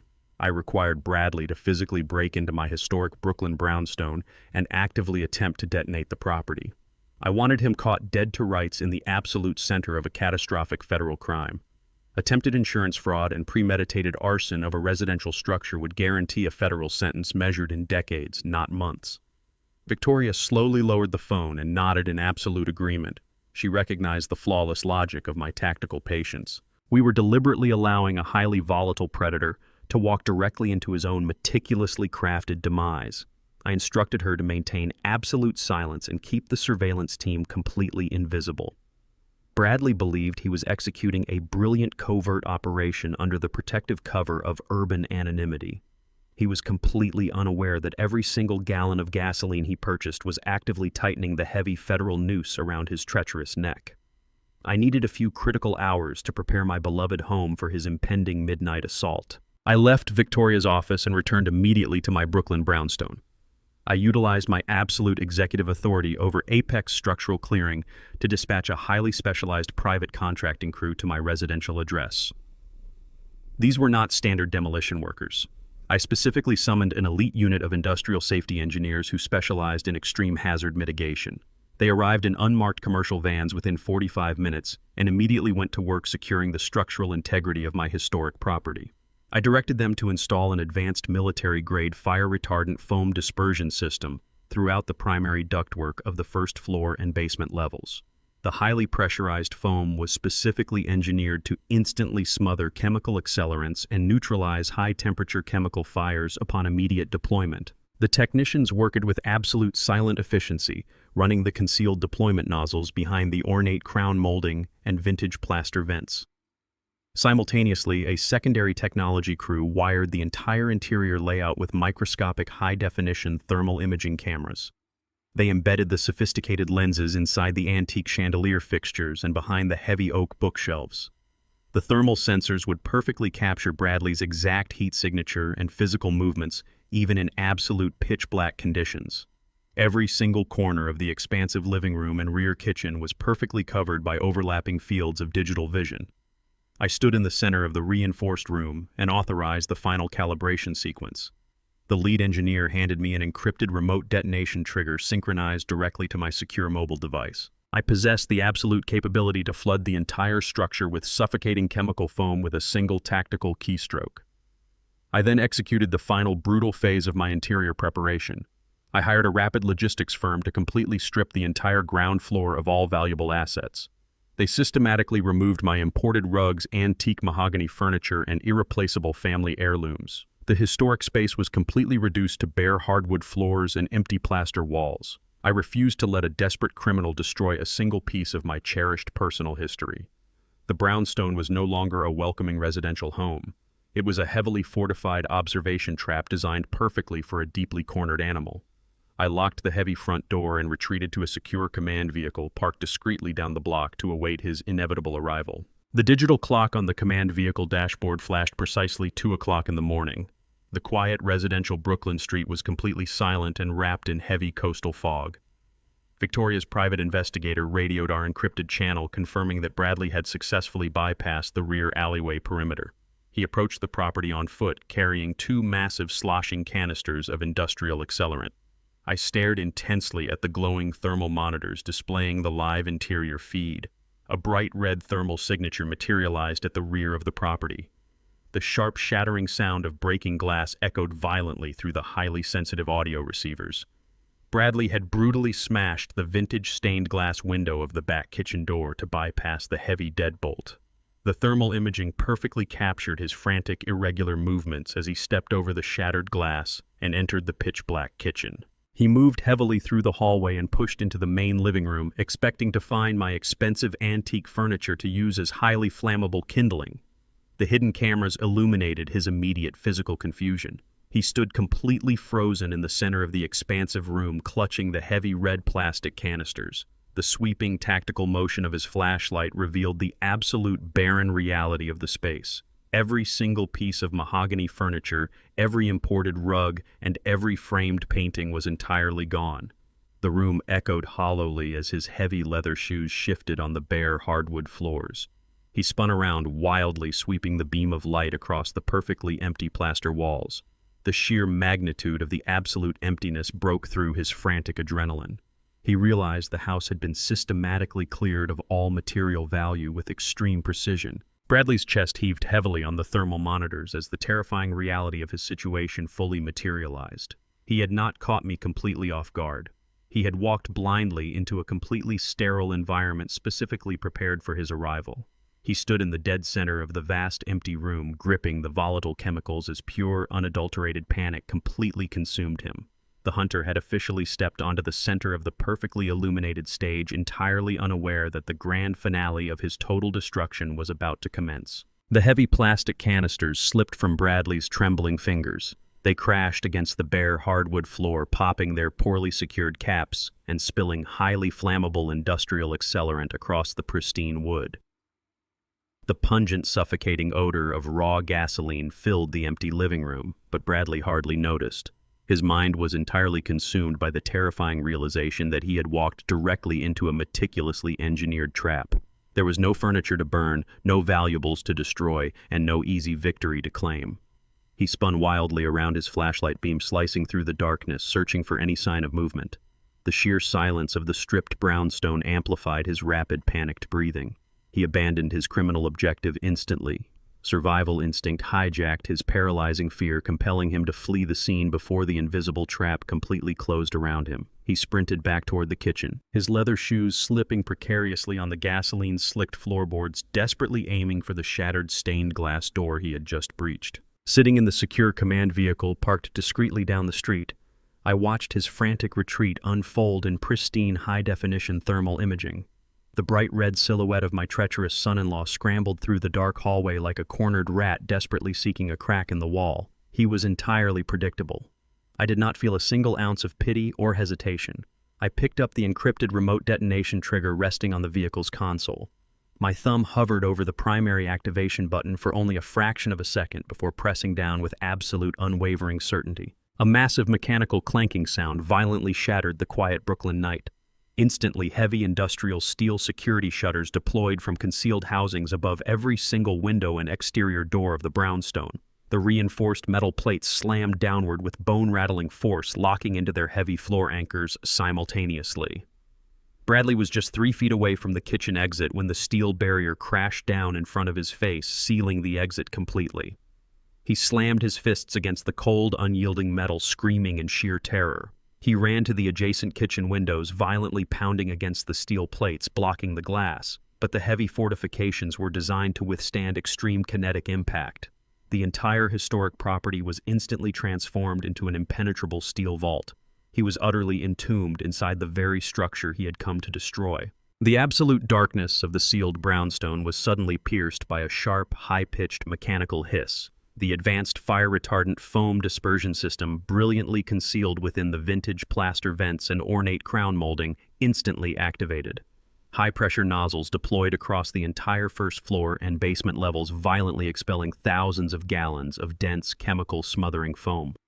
The thick, expansive white substance poured from the ceilings like an aggressive artificial avalanche. It hit the hardwood floors and immediately began expanding rapidly, consuming the spilled industrial accelerant and completely neutralizing the highly volatile gasoline fumes. Bradley stood paralyzed in the center of the kitchen as the relentless wave of foam crashed down upon him. He blindly swatted at the air, his flashlight beam entirely swallowed by the dense, expanding chemical cloud. The specialized foam was engineered to suppress high-temperature industrial fires by rapidly starving them of oxygen, making the interior atmosphere incredibly thick and difficult to navigate. The freezing, suffocating substance clung to his expensive designer clothing, weighing down his arms and legs with heavy, relentless mass. He stumbled backward, slipping violently on the foam-covered floorboards and crashed hard onto his back. The pristine thermal imaging monitors in my command vehicle displayed the beautiful efficiency of the trap. The foam rapidly lowered the ambient temperature of the house, causing Bradley's panicked red heat signature to thrash wildly against a sea of cold blue. He desperately clawed his way across the floor, choking and sputtering as the thick suds filled his mouth and nostrils. His frantic screams for help were entirely muted by the heavy acoustic dampening of the expanding foam and the impenetrable steel shutters. He dragged his heavy, saturated body toward the living room, blindly hoping to find an overlooked exit, but there was absolutely nowhere left to run. The absolute humiliation of his current reality finally crushed his arrogant spirit. The highly successful, untouchable venture capital broker was now crawling on his hands and knees, completely covered in suffocating industrial suds, trapped like a pathetic insect inside the very home he tried to steal. His grand criminal empire had dissolved into sheer physical torment. I watched him curl into a defeated, trembling ball on the floor of the living room, entirely neutralized and utterly broken by the sheer magnitude of his own catastrophic hubris. With the primary threat entirely neutralized and the target securely contained, I reached for my secondary mobile device and dialed the local police precinct. I bypassed the standard emergency dispatch and connected directly with the senior duty captain, identifying myself as the legal owner of the property. I calmly reported an active break-in and an attempted arson by an individual currently trapped inside my fortified residence. Within 5 minutes, the quiet residential block was completely flooded with flashing red and blue municipal lights. 6 heavy police cruisers formed a tight barricade around the property, accompanied by a heavy rescue fire department unit. I stepped out of the secure command vehicle and walked calmly toward the commanding officers. I handed them the digital access codes required to disengage the heavy steel shutters. The fire rescue team manually keyed the sequence, and the front metallic barricade slowly groaned upward. A massive wall of thick white foam immediately spilled out onto the front porch, carrying the overpowering scent of neutralized gasoline. Heavily armored police officers pushed through the dense chemical suds with high-powered flashlights. They quickly located Bradley, shivering violently on the living room floor. They dragged his pathetic, foam-covered body out onto the front lawn, slamming him forcefully onto the damp grass before securing his wrists in heavy steel handcuffs. He was completely unrecognizable, coughing up white chemical residue and weeping openly in the harsh glare of the police spotlights. As the paramedics roughly checked Bradley's vital signs, the lead detective focused his attention on the rented utility vehicle parked haphazardly near the rear alleyway. The obvious presence of industrial chemical residue on the back bumper provided immediate probable cause for a comprehensive vehicular search. 2 officers aggressively popped the trunk and began pulling apart Bradley's desperately packed belongings. Beneath a heavy canvas tarp, they uncovered a locked metal lockbox. The officers effortlessly breached the cheap commercial lock with a heavy crowbar. The contents of the lockbox officially sealed Bradley's permanent destruction. Resting perfectly inside the metal container were the stolen official notary stamps he had utilized to forge my medical proxy and execute the fraudulent property transfer. Sitting directly beneath the stolen municipal stamps was the original, completely unaltered legal deed to my Brooklyn brownstone, proving his entire corporate claim was an absolute criminal fabrication. The federal authorities now possessed the ultimate, irrefutable physical evidence of his sprawling financial conspiracy. The elaborate chess match was entirely over, and I had flawlessly executed the final devastating checkmate. Bradley sat shivering in the sterile federal interrogation room, the suffocating stench of the chemical fire retardant still clinging to his skin. The federal prosecutors did not offer him a comfortable chair or a warm cup of coffee. They systematically laid out the absolute reality of his catastrophic situation. They dropped the forged medical proxy, the falsified property deed, and the pristine high-definition photographs of his arson attempt directly onto the metal table. They informed him with chilling professional detachment that he was facing a mandatory minimum of 40 years in a maximum security federal penitentiary. The sheer weight of the impending sentence completely shattered his remaining psychological defenses. Bradley immediately abandoned any pretense of loyalty or marital devotion. He desperately demanded a formal plea agreement and instantly offered to deliver the ultimate sacrificial lamb to the federal authorities. He threw Olivia entirely under the proverbial bus without a single second of hesitation. He spun a highly detailed, deeply manipulative narrative painting his wife as the ruthless mastermind behind the entire real estate heist. He claimed Olivia was suffocating under mountains of secret credit card debt and possessed an insatiable sociopathic desire to claim her inheritance prematurely. He swore to the federal agents that she relentlessly bullied, manipulated, and coerced him into utilizing his professional venture capital connections to forge the documents. He portrayed himself as a tragic, battered husband who merely executed the mechanical forgery under extreme emotional duress. The federal prosecutors knew he was lying to save his own skin, but his sworn testimony provided the exact legal leverage they required to expand their criminal conspiracy net. They eagerly typed up his formal confession and immediately drafted a federal arrest warrant for my treacherous daughter. The house of cards had completely collapsed, and the rats were fiercely cannibalizing each other to survive the wreckage. Olivia was completely oblivious to the devastating federal confession currently sealing her ultimate fate. She was sitting comfortably in a highly exclusive luxury coffee shop on the Upper East Side, surrounded by her shallow circle of high society friends. She was casually sipping a $20 artisanal latte and laughing about her upcoming vacation plans, entirely convinced that the massive bail she had posted for Bradley was merely a temporary, easily resolved inconvenience. The heavy glass doors of the cafe swung open with deliberate force. 2 grim, plainclothes federal agents stepped inside, flanked by 3 uniformed municipal police officers. They bypassed the long line of wealthy patrons and walked with absolute singular purpose directly toward Olivia's corner table. The casual conversation instantly died as the lead agent sharply called out her full legal name. He did not offer quiet discretion or polite whispers.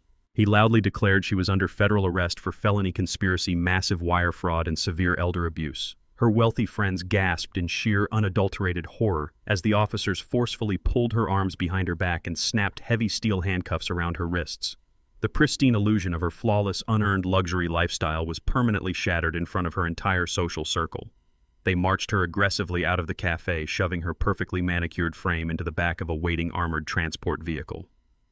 She was transported directly to the Central Federal Precinct and thrown into a freezing, windowless interrogation room. Victoria utilized her formidable legal influence and elite judicial connections to secure us immediate authorized access to the facility.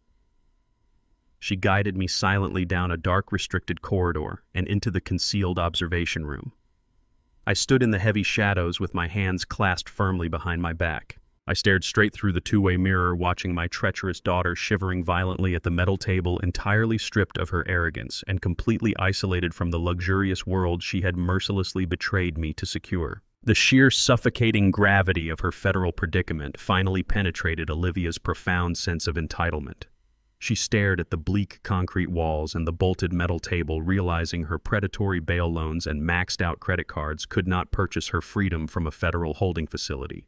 She began to weep hysterically, her carefully applied makeup running down her pale face in dark, messy streaks. She demanded to see her father, screaming at the silent federal detectives that she was the victim of a massive misunderstanding and required immediate family contact. The lead detective simply gestured toward the heavy steel door. I turned the handle and stepped slowly into the freezing interrogation room. Olivia gasped and immediately launched into a frantic, desperate performance. She threw herself against the heavy metal table, sobbing violently and claiming she possessed absolutely zero knowledge of the forged medical proxy or the violent demolition orders. She swore Bradley had completely brainwashed her, subjected her to severe emotional abuse, and forced her to blindly comply with his criminal directives.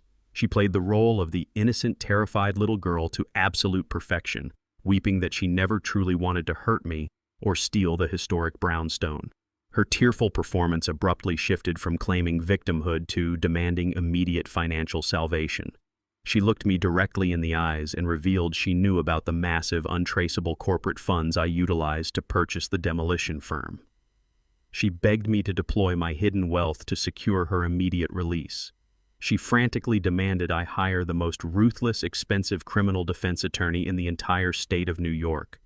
She pleaded with me to completely drain my secret financial reserves to legally obliterate Bradley's confession and save her from spending the next 30 years inside a federal penitentiary. The ultimate, defining conflict of my entire life sat weeping across the metal table, forcing me to choose between absolute, unyielding justice and the treacherous daughter I had once loved. The heavy steel door clicked shut behind me, sealing us inside the freezing concrete interrogation room.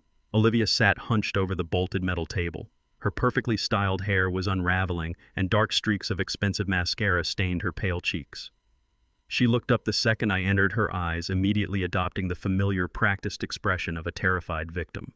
She launched into a breathless barrage of complaints, whining about the freezing temperature, the rough treatment by the federal agents, and the sheer indignity of being handcuffed in front of her high society friends. She reached her trembling hands across the cold steel surface, expecting me to immediately offer comfort and financial salvation. She explicitly reminded me of how I had always protected her in the past. She brought up the time I quietly paid off her massive secret credit card debts during her college years, so her mother would never find out. She leaned heavily on that history, fully expecting this current federal indictment to be just another temporary inconvenience I would magically erase with my checkbook. I did not move. I did not offer my hands, nor did I utter a single word of comfort. I simply stood motionless near the doorway, observing her with absolute emotional detachment. My silence was a heavy, suffocating weight in the sterile room. Her frantic monologue began to falter under my unyielding gaze. The practiced illusion of the innocent, misunderstood daughter shattered against the cold reality of my physical demeanor. She was no longer looking at the compliant, easily manipulated father who would sacrifice his own retirement to fund her designer lifestyle. She was looking at the man who had just systematically dismantled her husband's entire criminal enterprise in a matter of hours. The sheer panic in her voice escalated as she realized her standard emotional leverage was entirely ineffective. She demanded to know why I was just standing there, insisting that Bradley was the sole architect of the forged medical proxy and the fraudulent demolition orders.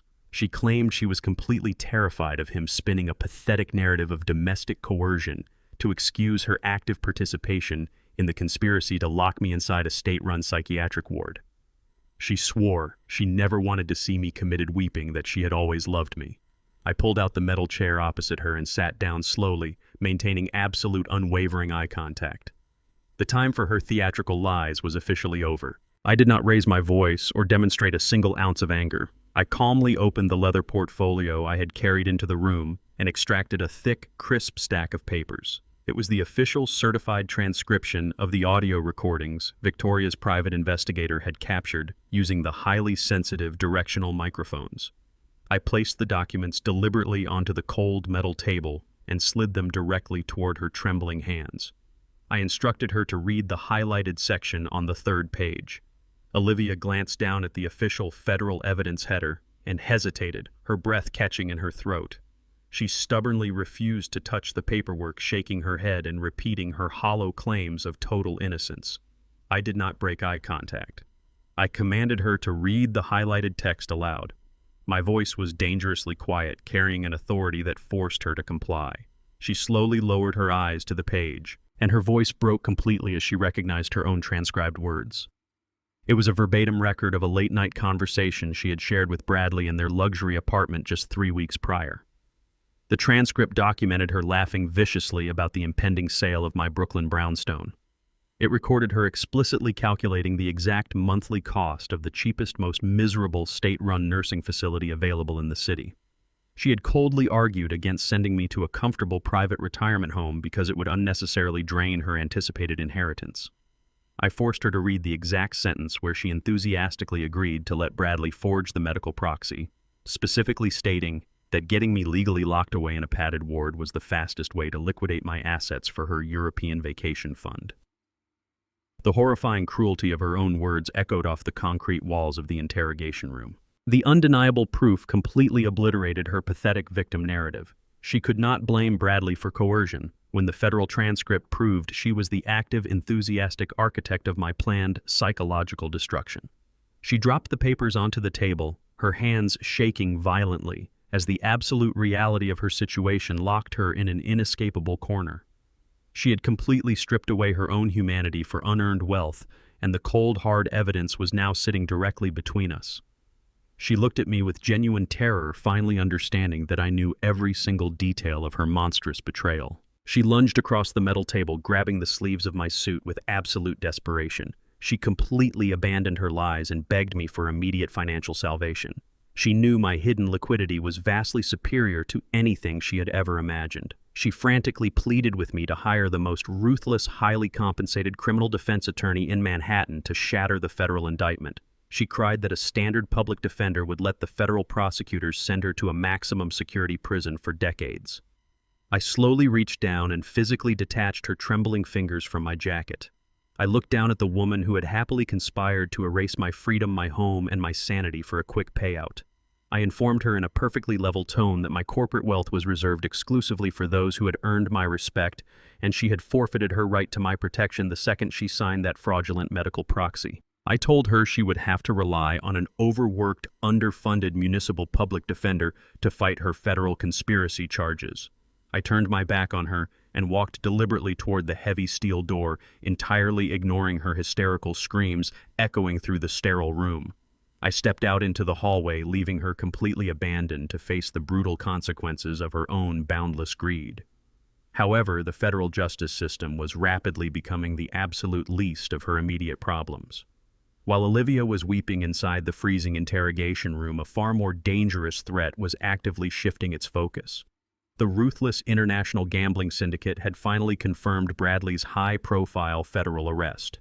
The violent creditors operating out of Macau instantly realized that their treacherous venture capital broker was permanently locked behind federal bars, rendering his $3 million debt entirely uncollectible from him directly. Their sophisticated financial trackers immediately pivoted their aggressive surveillance network. They bypassed Bradley's frozen corporate accounts and relentlessly dug into his marital assets. The syndicate's ruthless enforcers discovered that Olivia had recently liquidated her entire portfolio and engaged with predatory bail bondsmen, leaving a massive, highly visible digital footprint. The criminal organization officially designated Olivia as the secondary guarantor of the massive stolen capital. They did not care about federal indictments or ongoing criminal investigations. The violent syndicate immediately dispatched a specialized collection crew to Manhattan with strict, uncompromising orders to target my daughter and violently extract the missing $3 million by any means necessary. Victoria's elite surveillance operatives maintained a seamless visual lock on Olivia the moment she stepped out of the federal courthouse. Her overworked public defender had barely managed to secure a highly restrictive release on her own recognizance pending a formal grand jury indictment. She walked down the wide granite steps looking completely shattered, wearing the same wrinkled designer clothing from her spectacular public arrest. The harsh afternoon sun highlighted the smeared mascara, and absolute exhaustion etched deeply into her face. She reached the busy Manhattan sidewalk and paused, desperately trying to flag down a passing taxi with trembling hands. She assumed the absolute worst of her nightmare was entirely confined to the sterile interrogation room she had just left behind. She was profoundly mistaken. A heavily tinted matte black luxury SUV aggressively cut across 2 lanes of incoming traffic and slammed to a halt directly in front of her. The heavy passenger doors swung open simultaneously before the vehicle even fully stopped. 2 men stepped out onto the crowded pavement. They wore impeccably tailored dark suits, but their cold, dead eyes and the unmistakable rigid posture of professional enforcers instantly separated them from the surrounding financial district crowd. They moved with terrifying synchronized precision, smoothly boxing Olivia against the cold stone balustrade of the courthouse stairs. They deliberately positioned their bodies to block her from the view of the armed federal marshals standing near the main entrance. The lead enforcer leaned in close, completely invading her personal space. He spoke in a dangerously quiet, perfectly modulated tone that sliced straight through the ambient city noise. He explicitly mentioned Bradley by name and casually referenced the exact $3 million debt owed to the Macau syndicate. He informed her with chilling professional detachment that since her husband was permanently neutralized by the federal government, she was now officially recognized as the primary guarantor of the stolen capital. He delivered the syndicate's absolute non-negotiable ultimatum. She had exactly 24 hours to produce the entire $3 million in untraceable liquid funds. If she missed the deadline by a single minute, the syndicate would stop asking politely.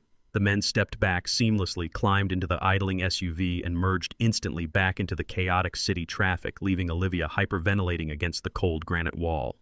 Complete suffocating panic instantly consumed her. Olivia fumbled frantically with her mobile device, her thumbs slipping across the glass screen as she desperately scrolled through her extensive digital contact list. She dialed her closest high society confidants, her wealthy mentors, and her affluent colleagues, fully expecting an immediate outpouring of sympathy and a secure place to hide. Every single call went straight to automated voicemail. The few individuals who actually answered the phone immediately disconnected the line the exact second they recognized her trembling voice. Her spectacular, highly publicized federal arrest in the middle of an exclusive Upper East Side cafe had transformed her into absolute social poison. The elite Manhattan circles she had spent years ruthlessly cultivating had instantly and permanently excommunicated her. She was entirely radioactive. Her personal bank accounts remained completely frozen by the federal authorities. Her flawless credit rating was completely demolished by the massive predatory bail bonds she had foolishly secured for Bradley. She possessed absolutely no access to emergency cash, no secure sanctuary, and zero legal protection against a ruthless international crime syndicate. Every passing pedestrian on the crowded sidewalk suddenly looked like a potential assassin. The ticking clock of the 24-hour deadline echoed violently inside her skull, driving her into a state of sheer, unadulterated terror. She realized with horrifying clarity that her entire carefully constructed universe had evaporated overnight, leaving her completely exposed to the violent consequences of her own boundless greed. Driven by pure animalistic survival instinct, Olivia realized there was only one person on the entire planet who possessed the immense financial liquidity and the absolute power required to save her life.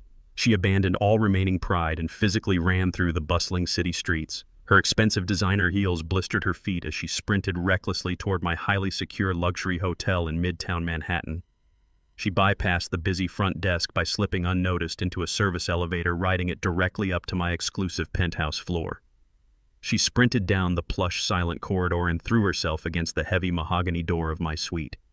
She began pounding frantically against the polished wood with both fists, screaming my name hysterically and begging for immediate sanctuary.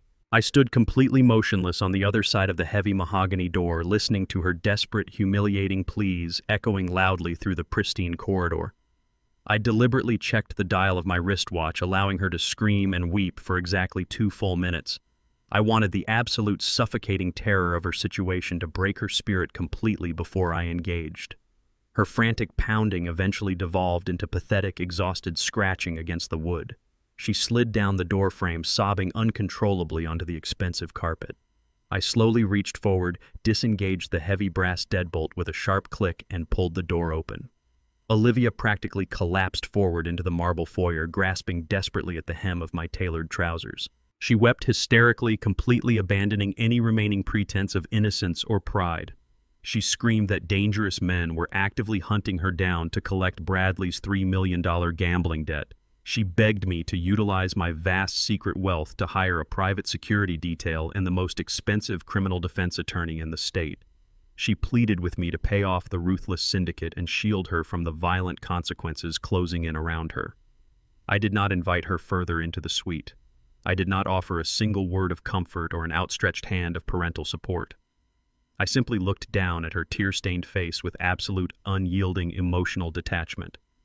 I slowly raised my right hand, revealing a pristine, freshly executed legal document bound tightly within a heavy leather portfolio. I calmly instructed her to read the notarized corporate signatures clearly printed on the assignment contract. I informed her in a cold, uncompromising tone that the Macau Syndicate was a highly pragmatic organization that deeply preferred immediate guaranteed liquidity over messy physical collection methods. I explained that I had just utilized a fraction of my hidden corporate wealth to purchase Bradley's toxic debt directly from the syndicate at a slight premium. I watched the profound existential horror wash over her pale face as her brain slowly processed the catastrophic reality of the legal document. The violent criminals were no longer actively hunting her because they had been completely paid off and permanently neutralized. I stepped forward, forcing her to look directly into my eyes. I informed her that I was now her sole exclusive financial creditor. She owed me exactly $3 million payable immediately, and I fully intended to aggressively collect every single penny using every ruthless legal mechanism at my disposal. The ultimate trap had perfectly snapped shut, and her total destruction was entirely in my hands. The catastrophic reality of my declaration hung in the air for a fraction of a second before Olivia's fractured mind completely misinterpreted the situation.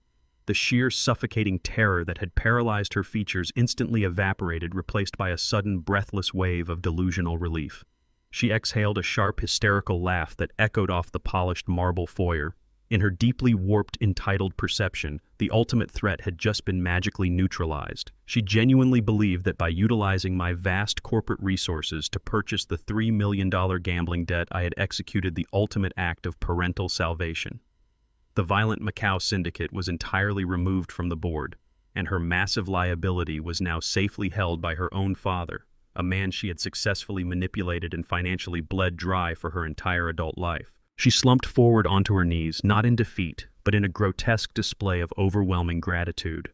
The tears streaming down her ruined makeup were no longer tears of absolute panic, but tears of pure, selfish vindication. She looked up at me with a sickeningly sweet, deeply familiar smile, deploying the exact same manipulative expression she had utilized since childhood, whenever she required me to clean up her catastrophic messes. She whispered my name, her voice dripping with artificial affection, praising me for stepping in to protect her from Bradley's reckless, idiotic mistakes. She rapidly began to rationalize the entire ordeal out loud. She praised my business acumen, calling the buyout a brilliant tactical maneuver to protect the family name from a messy public mob scandal. She explicitly claimed that since the debt was now strictly within the family, we could simply write it off as a bad corporate investment and immediately move forward to fix her federal charges. She stated confidently that family always forgives family completely, ignoring the undeniable fact that she had just actively conspired to lock me inside a state psychiatric ward to liquidate my entire estate. She pushed herself up from the expensive carpet, wiping her face with the back of her trembling hand, and stepped eagerly toward me. She threw her arms wide open, fully intending to embrace me and officially close this uncomfortable chapter of her life. She fully expected the warm, forgiving embrace of a blind, unconditionally loving father who would gladly absorb a massive financial loss to keep his precious daughter comfortable and secure. I did not embrace her. I took a deliberate, measured step backward, allowing her outstretched arms to grasp absolutely nothing but the cold, empty air of the penthouse foyer. The sickeningly sweet smile froze instantly on her face as she registered my physical rejection.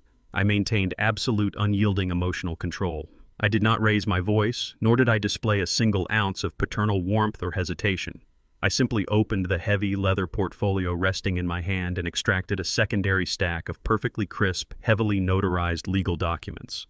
I slid them aggressively onto the marble console table separating us. I informed her in a voice devoid of all compassion that my corporate acquisition of her syndicate debt was an immediate, highly aggressive financial investment, not a familial charity write-off. I demanded full immediate repayment of the entire $3 million principal, plus the aggressively structured accrued international interest. Her jaw dropped as I tapped the top document with my index finger. I revealed that I had already deployed my elite legal team to secure emergency court orders enforcing the immediate collection of the debt. Because her federal indictment legally categorized her as an extreme flight risk, the presiding judge had granted a total unmitigated asset seizure to prevent capital flight. I systematically outlined her immediate financial destruction. I presented the executed warrants authorizing the immediate repossession of her heavily financed luxury vehicles, specifically targeting the imported sports car and the customized SUV currently sitting in her private garage. I dropped the asset forfeiture order dictating the immediate surrender of her entire designer jewelry collection, including the irreplaceable vintage diamonds she had purchased using my stolen capital. Finally, I slid the ultimate execution order across the marble. The corporate entity I controlled had officially repossessed the deed to the sprawling penthouse condo she had fraudulently acquired. The sprawling high society life she had ruthlessly built upon my stolen wealth was officially liquidated to satisfy her outstanding debt. The sheer gravity of the legal paperwork crushed the breath out of her lungs. I informed her that my private security contractors were currently standing inside her repossessed penthouse, systematically boxing up the remnants of her shattered existence. The pristine doors of my luxury hotel suite opened precisely on my command. 2 towering private security contractors materialized from the quiet corridor, stepping into the marble foyer to flank my trembling daughter. They handed her a single, standard-issue rolling suitcase containing the absolute bare minimum of her basic personal clothing. Everything else she had ever claimed to own had been legally seized, carefully documented, and completely absorbed into my corporate holdings to offset the $3 million debt she had inherited from her treacherous husband. Olivia stared at the cheap luggage, her mind completely short-circuiting as the profound, inescapable reality of her total destitution finally set in. The security contractors did not offer her the opportunity to argue, weep, or negotiate. They gripped her arms with firm, professional detachment and marched her out of the penthouse. They escorted her down the service elevator and directly out through the rear loading dock of the hotel, depositing her onto the harsh, unforgiving concrete of the Manhattan sidewalk. I followed them down, standing just inside the heavy glass doors of the service entrance to watch her final eviction. The bustling city traffic roared behind her as she stood alone on the pavement, clutching the handle of the single suitcase. She spun around, her eyes wild with genuine, unadulterated fury.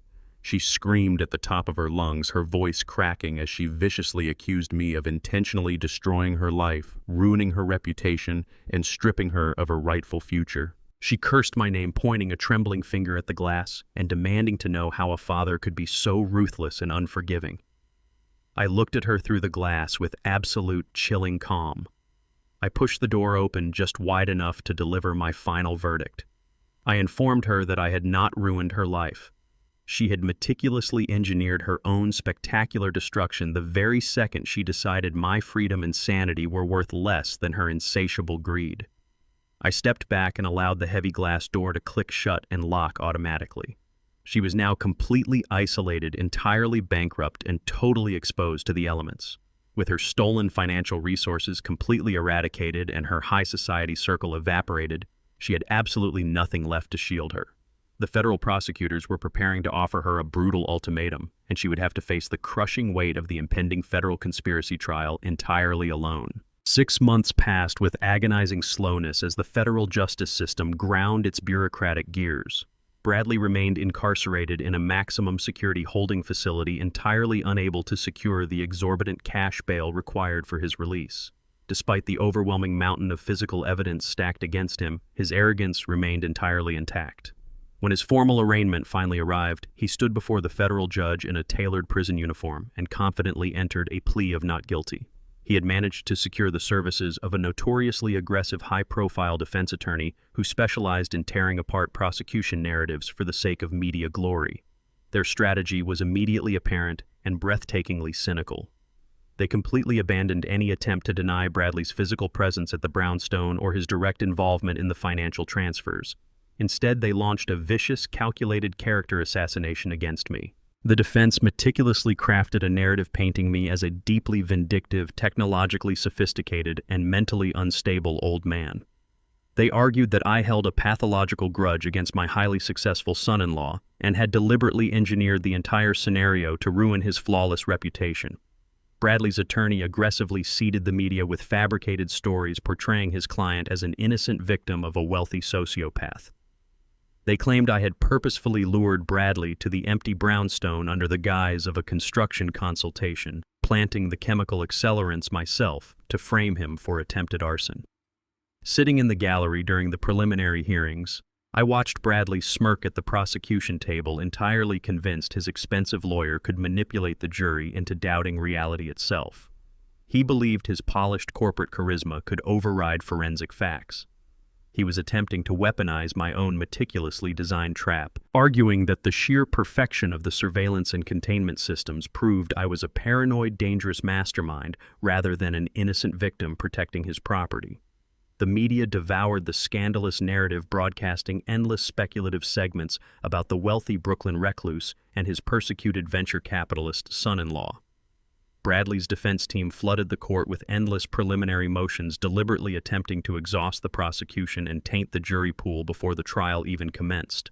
Victoria and I absolutely refused to engage with the sensationalized media circus. We retreated to her secure Manhattan law office and spent the intervening months constructing an absolutely impenetrable wall of irrefutable evidence. We operated with surgical precision, mapping out every single second of Bradley's criminal conspiracy to ensure his defense attorney's narrative would violently shatter upon contact with a jury. Victoria summoned an elite team of forensic accountants to trace every fraction of a cent transferred through Bradley's offshore shell corporations. The financial investigators mapped the exact digital pathway he utilized to funnel my stolen capital into his failing venture firm, linking his personal IP address directly to the fraudulent transactions. Furthermore, they secured sworn affidavits from the municipal notary, whose official stamps Bradley had stolen to forge the medical proxy. But our most devastating ammunition was visual. We prepared the pristine, high-definition thermal imaging footage captured during his midnight assault on the Brooklyn brownstone. The encrypted surveillance video perfectly tracked his precise heat signature as he forcefully shattered the rear window and illegally breached the property. It explicitly showed him aggressively dumping the highly volatile chemical accelerants across the bare hardwood floors, completely invalidating his lawyer's absurd claim that I had planted the gasoline myself. Alongside the thermal footage, we compiled the comprehensive exterior security recordings displaying him loading the heavy red plastic canisters into his rented utility vehicle hours before the attack. Victoria organized the evidence into a flawless chronological timeline that left absolutely zero room for reasonable doubt. Every single lie his defense attorney planned to present was preemptively destroyed by hard objective data. We possessed the physical lockbox containing the forged deeds, the stolen stamps, and his own digital fingerprints. I spent countless hours sitting with the lead federal attorneys, meticulously reviewing my impending testimony to ensure absolute emotional detachment on the witness stand.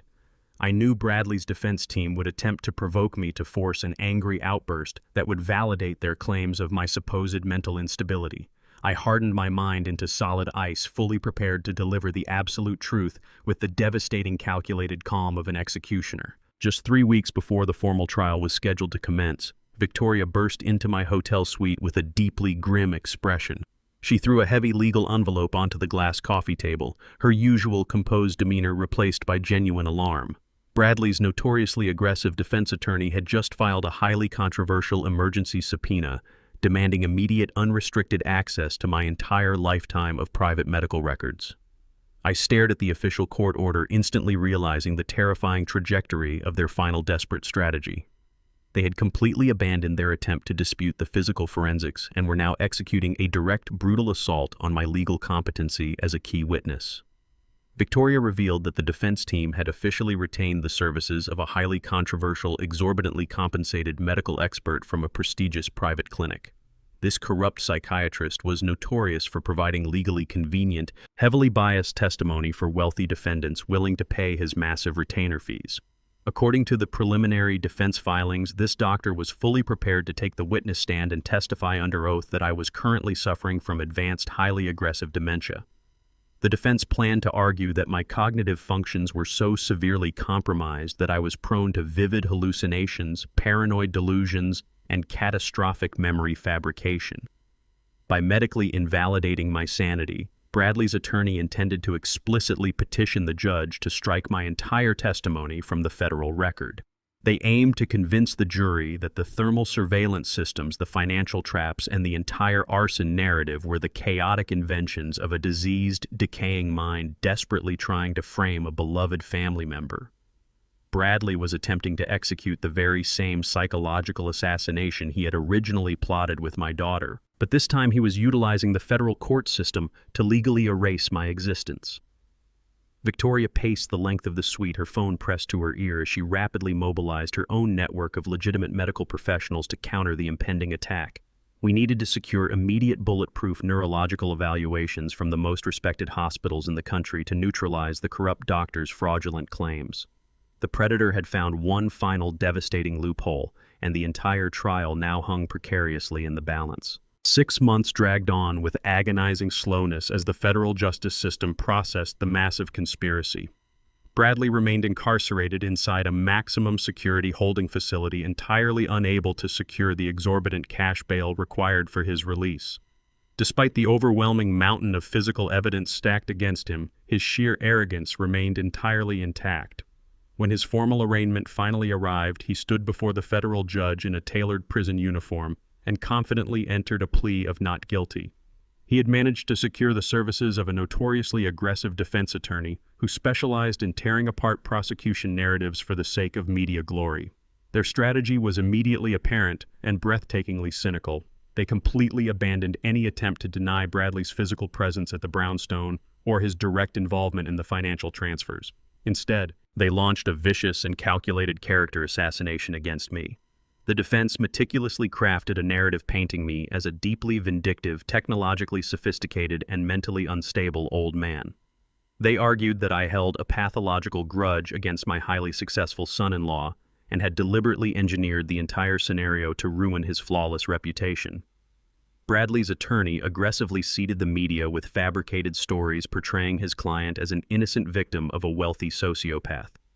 They claimed I had purposefully lured Bradley to the empty brownstone under the guise of a construction consultation, planting the chemical accelerants myself to frame him for attempted arson. Sitting in the gallery during the preliminary hearings, I watched Bradley smirk at the prosecution table, entirely convinced his expensive lawyer could manipulate the jury into doubting reality itself. He believed his polished corporate charisma could override forensic facts. He was attempting to weaponize my own meticulously designed trap, arguing that the sheer perfection of the surveillance and containment systems proved I was a paranoid, dangerous mastermind rather than an innocent victim protecting his property. The media devoured the scandalous narrative, broadcasting endless speculative segments about the wealthy Brooklyn recluse and his persecuted venture capitalist son-in-law. Bradley's defense team flooded the court with endless preliminary motions, deliberately attempting to exhaust the prosecution and taint the jury pool before the trial even commenced. Victoria and I absolutely refused to engage with the sensationalized media circus. We retreated to her secure Manhattan law office and spent the intervening months constructing an absolutely impenetrable wall of irrefutable evidence. We operated with surgical precision, mapping out every single second of Bradley's criminal conspiracy to ensure his defense attorney's narrative would violently shatter upon contact with a jury. Victoria summoned an elite team of forensic accountants to trace every fraction of a cent transferred through Bradley's offshore shell corporations. The financial investigators mapped the exact digital pathway he utilized to funnel my stolen capital into his failing venture firm, linking his personal internet protocol address directly to the fraudulent transactions. Furthermore, they secured sworn affidavits from the municipal notary, whose official stamps Bradley had stolen to forge the medical proxy. Our most devastating ammunition was strictly visual. We prepared the pristine, high-definition thermal imaging footage captured during his midnight assault on the Brooklyn brownstone. The encrypted surveillance video perfectly tracked his precise heat signature as he forcefully shattered the rear window and illegally breached the property. It explicitly showed him aggressively dumping the highly volatile chemical accelerants across the bare hardwood floors, completely invalidating his lawyer's absurd claim that I had planted the gasoline myself. Alongside the thermal footage, we compiled the comprehensive exterior security recordings displaying him loading the heavy red plastic canisters into his rented utility vehicle hours before the attack. Victoria organized the evidence into a flawless chronological timeline that left absolutely zero room for reasonable doubt. Every single lie his defense attorney planned to present was preemptively destroyed by hard, objective data. We possessed the physical lockbox containing the forged deeds, the stolen stamps, and his own digital fingerprints. I spent countless hours sitting with the lead federal attorneys, meticulously reviewing my impending testimony to ensure absolute emotional detachment on the witness stand. I knew Bradley's defense team would attempt to provoke me to force an angry outburst that would validate their claims of my supposed mental instability. I hardened my mind into solid ice, fully prepared to deliver the absolute truth with the devastating, calculated calm of an executioner. Just 3 weeks before the formal trial was scheduled to commence, Victoria burst into my hotel suite with a deeply grim expression. She threw a heavy legal envelope onto the glass coffee table, her usual composed demeanor replaced by genuine alarm. Bradley's notoriously aggressive defense attorney had just filed a highly controversial emergency subpoena demanding immediate unrestricted access to my entire lifetime of private medical records. I stared at the official court order, instantly realizing the terrifying trajectory of their final desperate strategy. They had completely abandoned their attempt to dispute the physical forensics and were now executing a direct, brutal assault on my legal competency as a key witness. Victoria revealed that the defense team had officially retained the services of a highly controversial, exorbitantly compensated medical expert from a prestigious private clinic. This corrupt psychiatrist was notorious for providing legally convenient, heavily biased testimony for wealthy defendants willing to pay his massive retainer fees. According to the preliminary defense filings, this doctor was fully prepared to take the witness stand and testify under oath that I was currently suffering from advanced, highly aggressive dementia. The defense planned to argue that my cognitive functions were so severely compromised that I was prone to vivid hallucinations, paranoid delusions, and catastrophic memory fabrication. By medically invalidating my sanity, Bradley's attorney intended to explicitly petition the judge to strike my entire testimony from the federal record.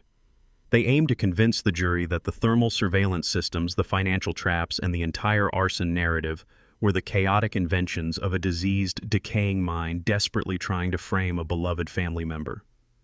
Bradley was attempting to execute the very same psychological assassination he had originally plotted with my daughter, but this time he was utilizing the federal court system to legally erase my existence.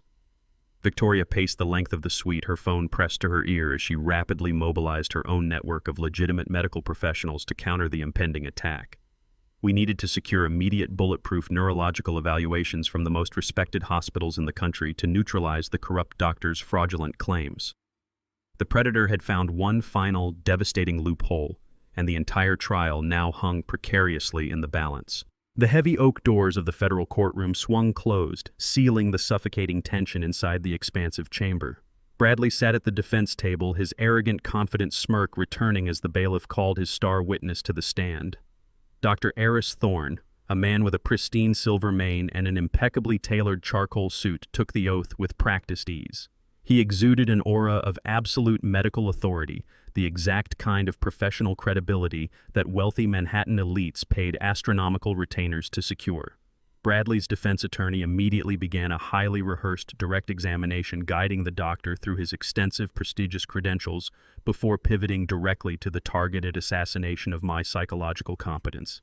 Dr. Thorne adjusted his expensive wire-rimmed glasses and looked directly at the jury box with an expression of deep, manufactured sympathy. He stated under oath that he had conducted a comprehensive review of my historical medical files and observed my behavior extensively through various testimonies. With a chilling, perfectly modulated tone, he officially diagnosed me with a highly aggressive advanced stage of vascular dementia. He wove a complex, terrifyingly convincing narrative for the rapt jury. He claimed that the specific neurological decay I was supposedly suffering from directly caused vivid paranoid hallucinations and catastrophic memory fabrication. He testified that I lacked the fundamental cognitive capacity to distinguish between objective reality and my own deeply vindictive delusions. The defense attorney paced before the jury, loudly asking if a man in my deteriorating condition could possibly execute complex financial traps or accurately recall a midnight arson attempt. Dr. Thorne shook his head with solemn, calculated finality. He stated as absolute medical fact that my entire testimony was the tragic, chaotic invention of a decaying mind. He argued passionately that I was entirely incapable of handling my own finances, let alone orchestrating a sophisticated sting operation against my son-in-law. He painted me not as a victim of a vicious corporate conspiracy, but as a dangerous, unstable old man desperately trying to frame a successful, beloved family member. The jury leaned forward, completely captivated by the doctor's flawless performance. Bradley nodded subtly, his chest puffing out as the courtroom atmosphere noticeably shifted. The predator believed his expensive, fabricated reality had successfully overwritten the truth, entirely unaware that we had anticipated this exact medical ambush for months. Victoria stood from the prosecution table, smoothing the lapels of her dark blazer with lethal, absolute calm. She did not raise her voice or display a single ounce of theatrical outrage as she confidently approached the witness stand. She began her precise cross-examination by politely asking Dr. Thorne to reconfirm his absolute objectivity and his lack of any prior personal or financial relationship with the defendant. The doctor smiled condescendingly and swore once again that his involvement was strictly professional, entirely limited to standard consultation fees billed directly through his prestigious private clinic. Victoria nodded slowly, turning her back to the witness stand to face the massive digital evidence screen mounted on the courtroom wall. With a single decisive keystroke on her tablet, she bypassed his polished medical jargon and detonated a financial bomb directly into the federal record. A high-definition image materialized instantly on the massive display. It was a perfectly preserved, heavily encrypted offshore wire transfer receipt. Victoria clearly and methodically read the irrefutable data aloud for the jury. The document explicitly proved that exactly 1 day before Olivia and Bradley's fraudulent wedding, a shell corporation directly controlled by Bradley had executed a highly concealed, untraceable transfer of exactly $50,000. The recipient account belonged to a private offshore holding trust registered directly under Dr. Eris Thorne's personal legal name. The absolute silence in the courtroom was instantly deafening. The doctor's practiced, sympathetic smile entirely evaporated. The color drained completely from his face, leaving his skin a sickly ashen gray. He stared at the massive digital projection as his entire prestigious medical career disintegrated in real time. Victoria stepped aggressively toward the wooden witness box, her voice slicing sharply through the heavy silence. She demanded to know if this secret $50,000 payment was the standard going rate for committing federal perjury and fabricating a dementia diagnosis to destroy an innocent man. Dr. Thorne gripped the edges of the box, his knuckles turning stark white. He looked desperately toward Bradley's defense attorney, who was frantically objecting, but the damage was already catastrophically irreversible. Sweating profusely and visibly trembling under the harsh fluorescent lights, the doctor leaned into the microphone. In a cracked, entirely defeated whisper, he formally invoked his Fifth Amendment right against self-incrimination, refusing to answer the question on the absolute grounds that his response would expose him to federal felony charges. The dramatic invocation of the Fifth Amendment ripped through the federal courtroom like a violent physical shockwave. The jury openly gasped, their previous sympathy instantly replaced by sheer, unadulterated disgust. The presiding judge immediately ordered the doctor's entire fraudulent testimony completely stricken from the federal record and quickly signaled the bailiffs to detain the disgraced medical expert for impending perjury charges. Bradley sat frozen at the defense table, his breath hitching violently in his throat. The arrogant, untouchable smirk was entirely wiped from his face. He stared at the massive digital projection of his own secret wire transfer, his mind completely fracturing under the catastrophic weight of his current reality. His expensive, meticulously crafted defense strategy had not merely failed, it had spectacularly imploded, permanently cementing his undeniable guilt in the eyes of the jury and the federal prosecutors. He possessed absolutely no remaining leverage, no fabricated witnesses, and no available lies. Victoria had flawlessly dismantled his final escape route, leaving him completely exposed to a mandatory minimum sentence of 40 years in a maximum security penitentiary. The sheer suffocating realization that he had been entirely outmaneuvered completely shattered his psychological control. The polished, charismatic venture capitalist violently evaporated, replaced instantly by a cornered, rabid animal acting on pure adrenaline. A deep, guttural roar of sheer fury erupted from Bradley's chest. He violently shoved his heavy oak chair backward, sending it crashing loudly onto the courtroom floor. He completely ignored the frantic shouts of his expensive defense attorney and the immediate sharp warnings from the armed federal marshals stepping forward. Bradley lunged forward with explosive, reckless velocity. He vaulted directly over the heavy wooden defense table, his eyes wide and completely unhinged, locking his murderous gaze exclusively on me. He scrambled aggressively across the polished floor, tearing through the aisle, separating the prosecution and defense with terrifying speed. He extended his hands into violent claws, desperately attempting to close the distance and inflict physical destruction upon the man who had systematically dismantled his entire criminal empire. I remained seated at the prosecution table, perfectly still and entirely unflinching. I did not break eye contact as the desperate predator vaulted through the air toward me, knowing with absolute certainty that his violent courtroom meltdown was the ultimate undeniable confirmation of his complete and final defeat. Bradley's physical trajectory was violently interrupted mere inches from the edge of the prosecution table. 3 heavily armored federal marshals intercepted his airborne assault, colliding with his torso with the crushing force of a freight train. The sheer momentum of the impact sent all 4 men crashing backward onto the polished hardwood floor in a chaotic tangle of limbs and tactical gear. Bradley thrashed wildly beneath the crushing weight of the officers, his expensive tailored suit tearing at the seams as he spat vicious, incoherent threats directly at me. He fought with the primal, unhinged desperation of a trapped animal kicking and thrashing against the heavy combat boots pinning his legs to the ground. The echoing snap of steel handcuffs securing his wrists cut sharply through his hysterical screaming. He was hauled roughly to his feet, his face contorted in absolute rage, his designer tie ripped and hanging loosely around his neck. The federal judge hammered his gavel repeatedly against the elevated bench, his voice booming with fury as he ordered the defendant permanently removed from the courtroom and immediately cited for extreme contempt. The jury members shrank back into their wooden seats, their faces painted with absolute horror and unfiltered disgust. Any lingering shred of polished corporate charisma Bradley had attempted to project during the trial was entirely incinerated by this terrifying display of unadulterated violence. They had just witnessed the true predatory nature of the man hiding beneath the venture capitalist facade. Through the entire violent spectacle, I remained perfectly seated. I did not flinch, I did not raise my hands to protect myself, and I did not break eye contact with him, as the marshals forcefully dragged him backward toward the holding cell doors. I adjusted the cuffs of my jacket with measured, calculated precision, projecting an aura of absolute, untouchable calm. His aggressive attempt to intimidate me had spectacularly backfired, serving only to definitively prove to the court that his mind was fundamentally unstable and deeply dangerous. The heavy oak doors slammed shut behind his thrashing figure, cutting off his hysterical shouting and plunging the expansive chamber back into a heavy, suffocating silence. Victoria leaned toward me, her expression a mask of professional satisfaction, and smoothly closed her legal portfolio. The trial was effectively over.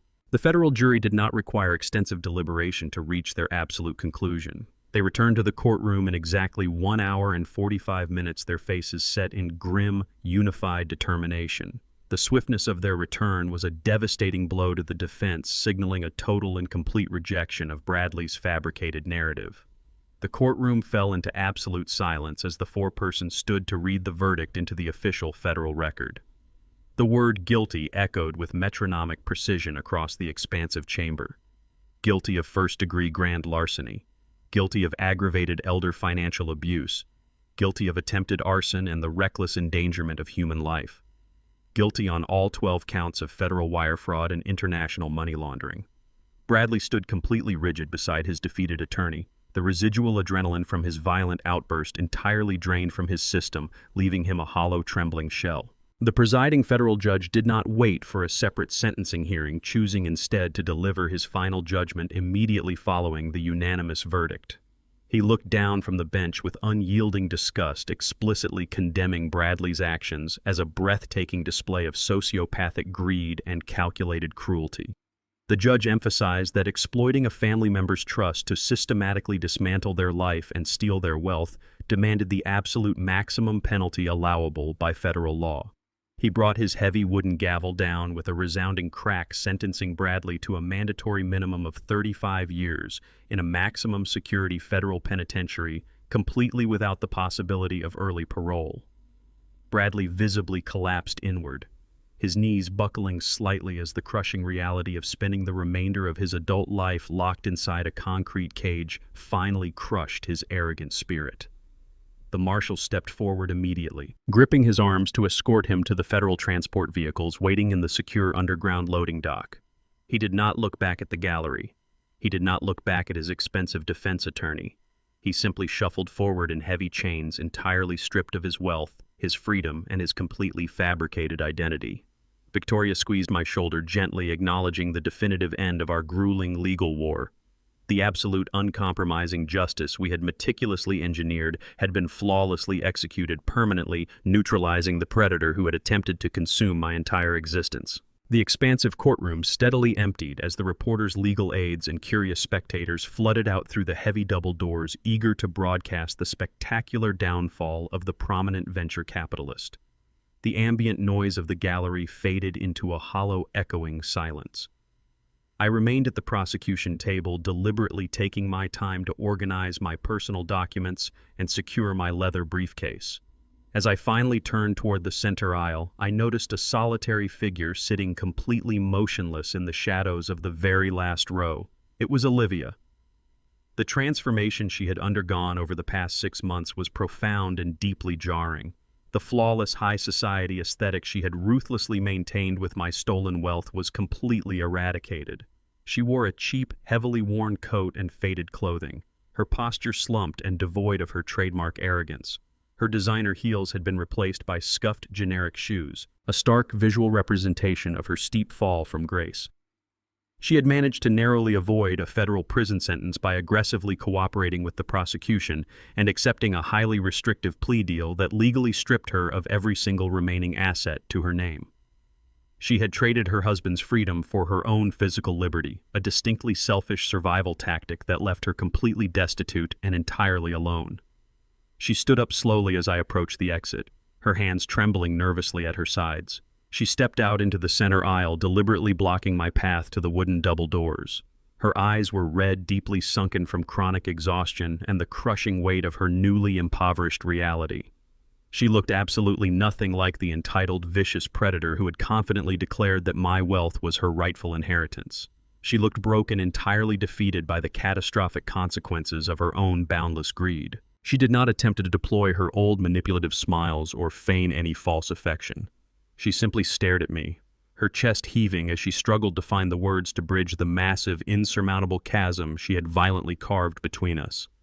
The heavy silence stretched between us thick with the unalterable reality of her total destruction. She took one hesitant, shaky step forward, entirely unsure if the man standing before her would offer a shred of paternal mercy or finally deliver the absolute, uncompromising rejection she had so thoroughly earned. Olivia closed the remaining distance between us, the cheap synthetic fabric of her coat rustling loudly in the cavernous, empty courtroom. She stopped just inches away, her hands anxiously twisting the frayed strap of a generic canvas tote bag that had replaced her customary imported leather purse. She looked up at me with wide, bloodshot eyes, attempting to summon the familiar, endearing expression she had weaponized throughout her entire childhood. She exhaled a shaky, prolonged breath and began her meticulously rehearsed plea for absolute clemency. She spoke in a fragile, weeping voice, claiming that Bradley's psychological manipulation had completely blinded her to the truth. She aggressively shifted the entirety of the blame onto her incarcerated husband, painting herself as a helpless, naive victim who had been systematically brainwashed into participating in my attempted destruction. She insisted that with the true predator finally locked away in a federal penitentiary, the dark spell had been permanently broken. She reached out her trembling fingers, lightly brushing the sleeve of my tailored jacket, and asked for a second chance to rebuild our shattered family. The sheer audacity of her expectation hung thickly in the quiet air. In her deeply warped, entitled perception, my flawless victory over Bradley naturally meant a complete restoration of the previous status quo. She genuinely believed that because she shared my genetic lineage, the horrific betrayals of the past year could simply be erased with a tearful apology. She openly envisioned a dramatic emotional reunion right there in the center aisle of the federal courthouse. She fully expected me to wrap my arms around her, whisper words of unconditional forgiveness, and immediately restore her access to my corporate wealth. She casually mentioned that she currently had absolutely nowhere to sleep, heavily implying that I should escort her directly to my luxury hotel suite and immediately begin the process of purchasing her a new respectable Manhattan residence. She smiled through her tears, an expression radiating absolute confidence that the bottomless bank account she had always relied upon was about to be officially reopened. She waited for the inevitable paternal rescue, completely unaware that the man standing before her had fundamentally and permanently changed. She actually leaned forward, anticipating the physical embrace that would signal her immediate return to the life of effortless privilege she felt she fundamentally deserved. She believed the nightmare was over, and her luxurious reality was about to resume. I looked down at my daughter without a single trace of malice, but with an absolute unyielding absence of softness. I did not pull my arm away from her trembling touch, nor did I offer a comforting embrace. I simply maintained eye contact, allowing the cold, objective reality of my gaze to slowly penetrate her delusional expectations. The artificial smile on her face began to violently falter as the suffocating silence stretched between us. I calmly unlatched the brass clasps of my leather briefcase. I did not extract a corporate checkbook, a set of luxury penthouse keys, or a fresh credit card. Instead, I retrieved a single starkly printed sheet of standard printer paper and extended it toward her. Olivia took the document with a confused, hesitant expression, her eyes scanning the black text. It was a standard entry-level employment application for a night-shift janitorial position at the commercial construction firm I had recently acquired and fully absorbed into my estate. Her jaw dropped in absolute shock. The color drained from her face as she looked from the humiliating application back to my entirely emotionless expression. She stammered, completely unable to process the severe magnitude of the document in her hands. I spoke in a quiet, perfectly modulated tone that echoed definitively off the wooden walls of the courtroom. I informed her that the limitless, unconditional financial pipeline she had exploited her entire life was permanently severed. I explicitly stated that shared blood was no longer a valid currency in my world. I explained that she had absolutely zero right to my wealth, my protection, or my housing. If she genuinely wished to rebuild a relationship with me, she would have to start from the absolute bottom of the socioeconomic hierarchy she had previously despised. I told her that trust and respect are not inherited biological rights. They are strictly earned through grueling, honest, and unglamorous physical labor. I instructed her to fill out the application report to the construction firm's service entrance at midnight and begin scrubbing the very floors she once walked across in imported designer heels. I stepped seamlessly around her frozen, devastated figure, pushed open the heavy wooden double doors of the courtroom, and walked out into the bright afternoon sunlight, leaving her entirely alone to make the first genuine choice of her adult life. The crisp evening air of Brooklyn carried the familiar, comforting scent of the city as I finally stepped out of my hired transport and walked up to my historic brownstone. The property stood perfectly silent and entirely restored, showing absolutely no physical scars from the violent midnight assault that had initiated this grueling war. The shattered rear windows had been seamlessly replaced with reinforced ballistic glass, the damaged hardwood floors painstakingly repaired, and the upgraded multi-layered security grid hummed invisibly in the background. The chaotic, sensationalized media circus of the federal courthouse felt like a distant, irrelevant memory. I unlocked the heavy oak front door and stepped into the pristine sanctuary I had successfully defended against the most intimate predators imaginable. My immense, carefully accumulated wealth was entirely secure, legally shielded behind an impenetrable fortress of corporate trusts and aggressive legal protections that no greedy relative could ever breach again. I walked methodically into the quiet kitchen and prepared a simple cup of black coffee, moving with the measured, deliberate grace of a man who had successfully reclaimed absolute ownership of his existence. Bradley was currently sitting in a sterile concrete isolation cell, facing the crushing reality of a 35-year sentence without a single shred of hope for an early release. Olivia was somewhere in the sprawling city, staring at a janitorial application that represented the total obliteration of her entitled arrogance. The parasitic entities that had systematically attempted to consume my life and exploit my hard-earned resources had been entirely neutralized, not through unchecked vengeance, but through ruthless, undeniable objective truth. I carried my coffee out to the front porch and sat down in the sturdy wooden chair overlooking the quiet, tree-lined street. The neighborhood was peaceful, bathed in the soft, warm glow of the streetlights, completely untouched by the dramatic events that had transpired over the past year. I took a slow, deep sip of the bitter coffee, allowing the warmth to spread through my chest. I did not feel a lingering sense of tragedy or paternal regret. I felt only the profound, unbroken tranquility of a man who had stared directly into the abyss of familial betrayal and engineered his own spectacular survival.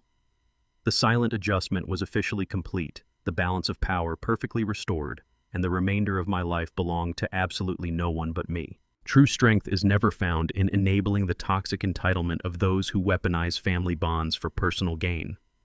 It requires immense courage to sever the deeply ingrained biological ties that bind us to parasitic abusers.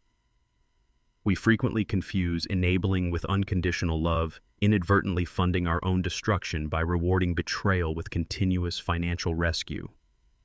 Absolute peace can only be achieved when we brutally enforce our personal boundaries, demanding that respect and loyalty be genuinely earned rather than freely inherited.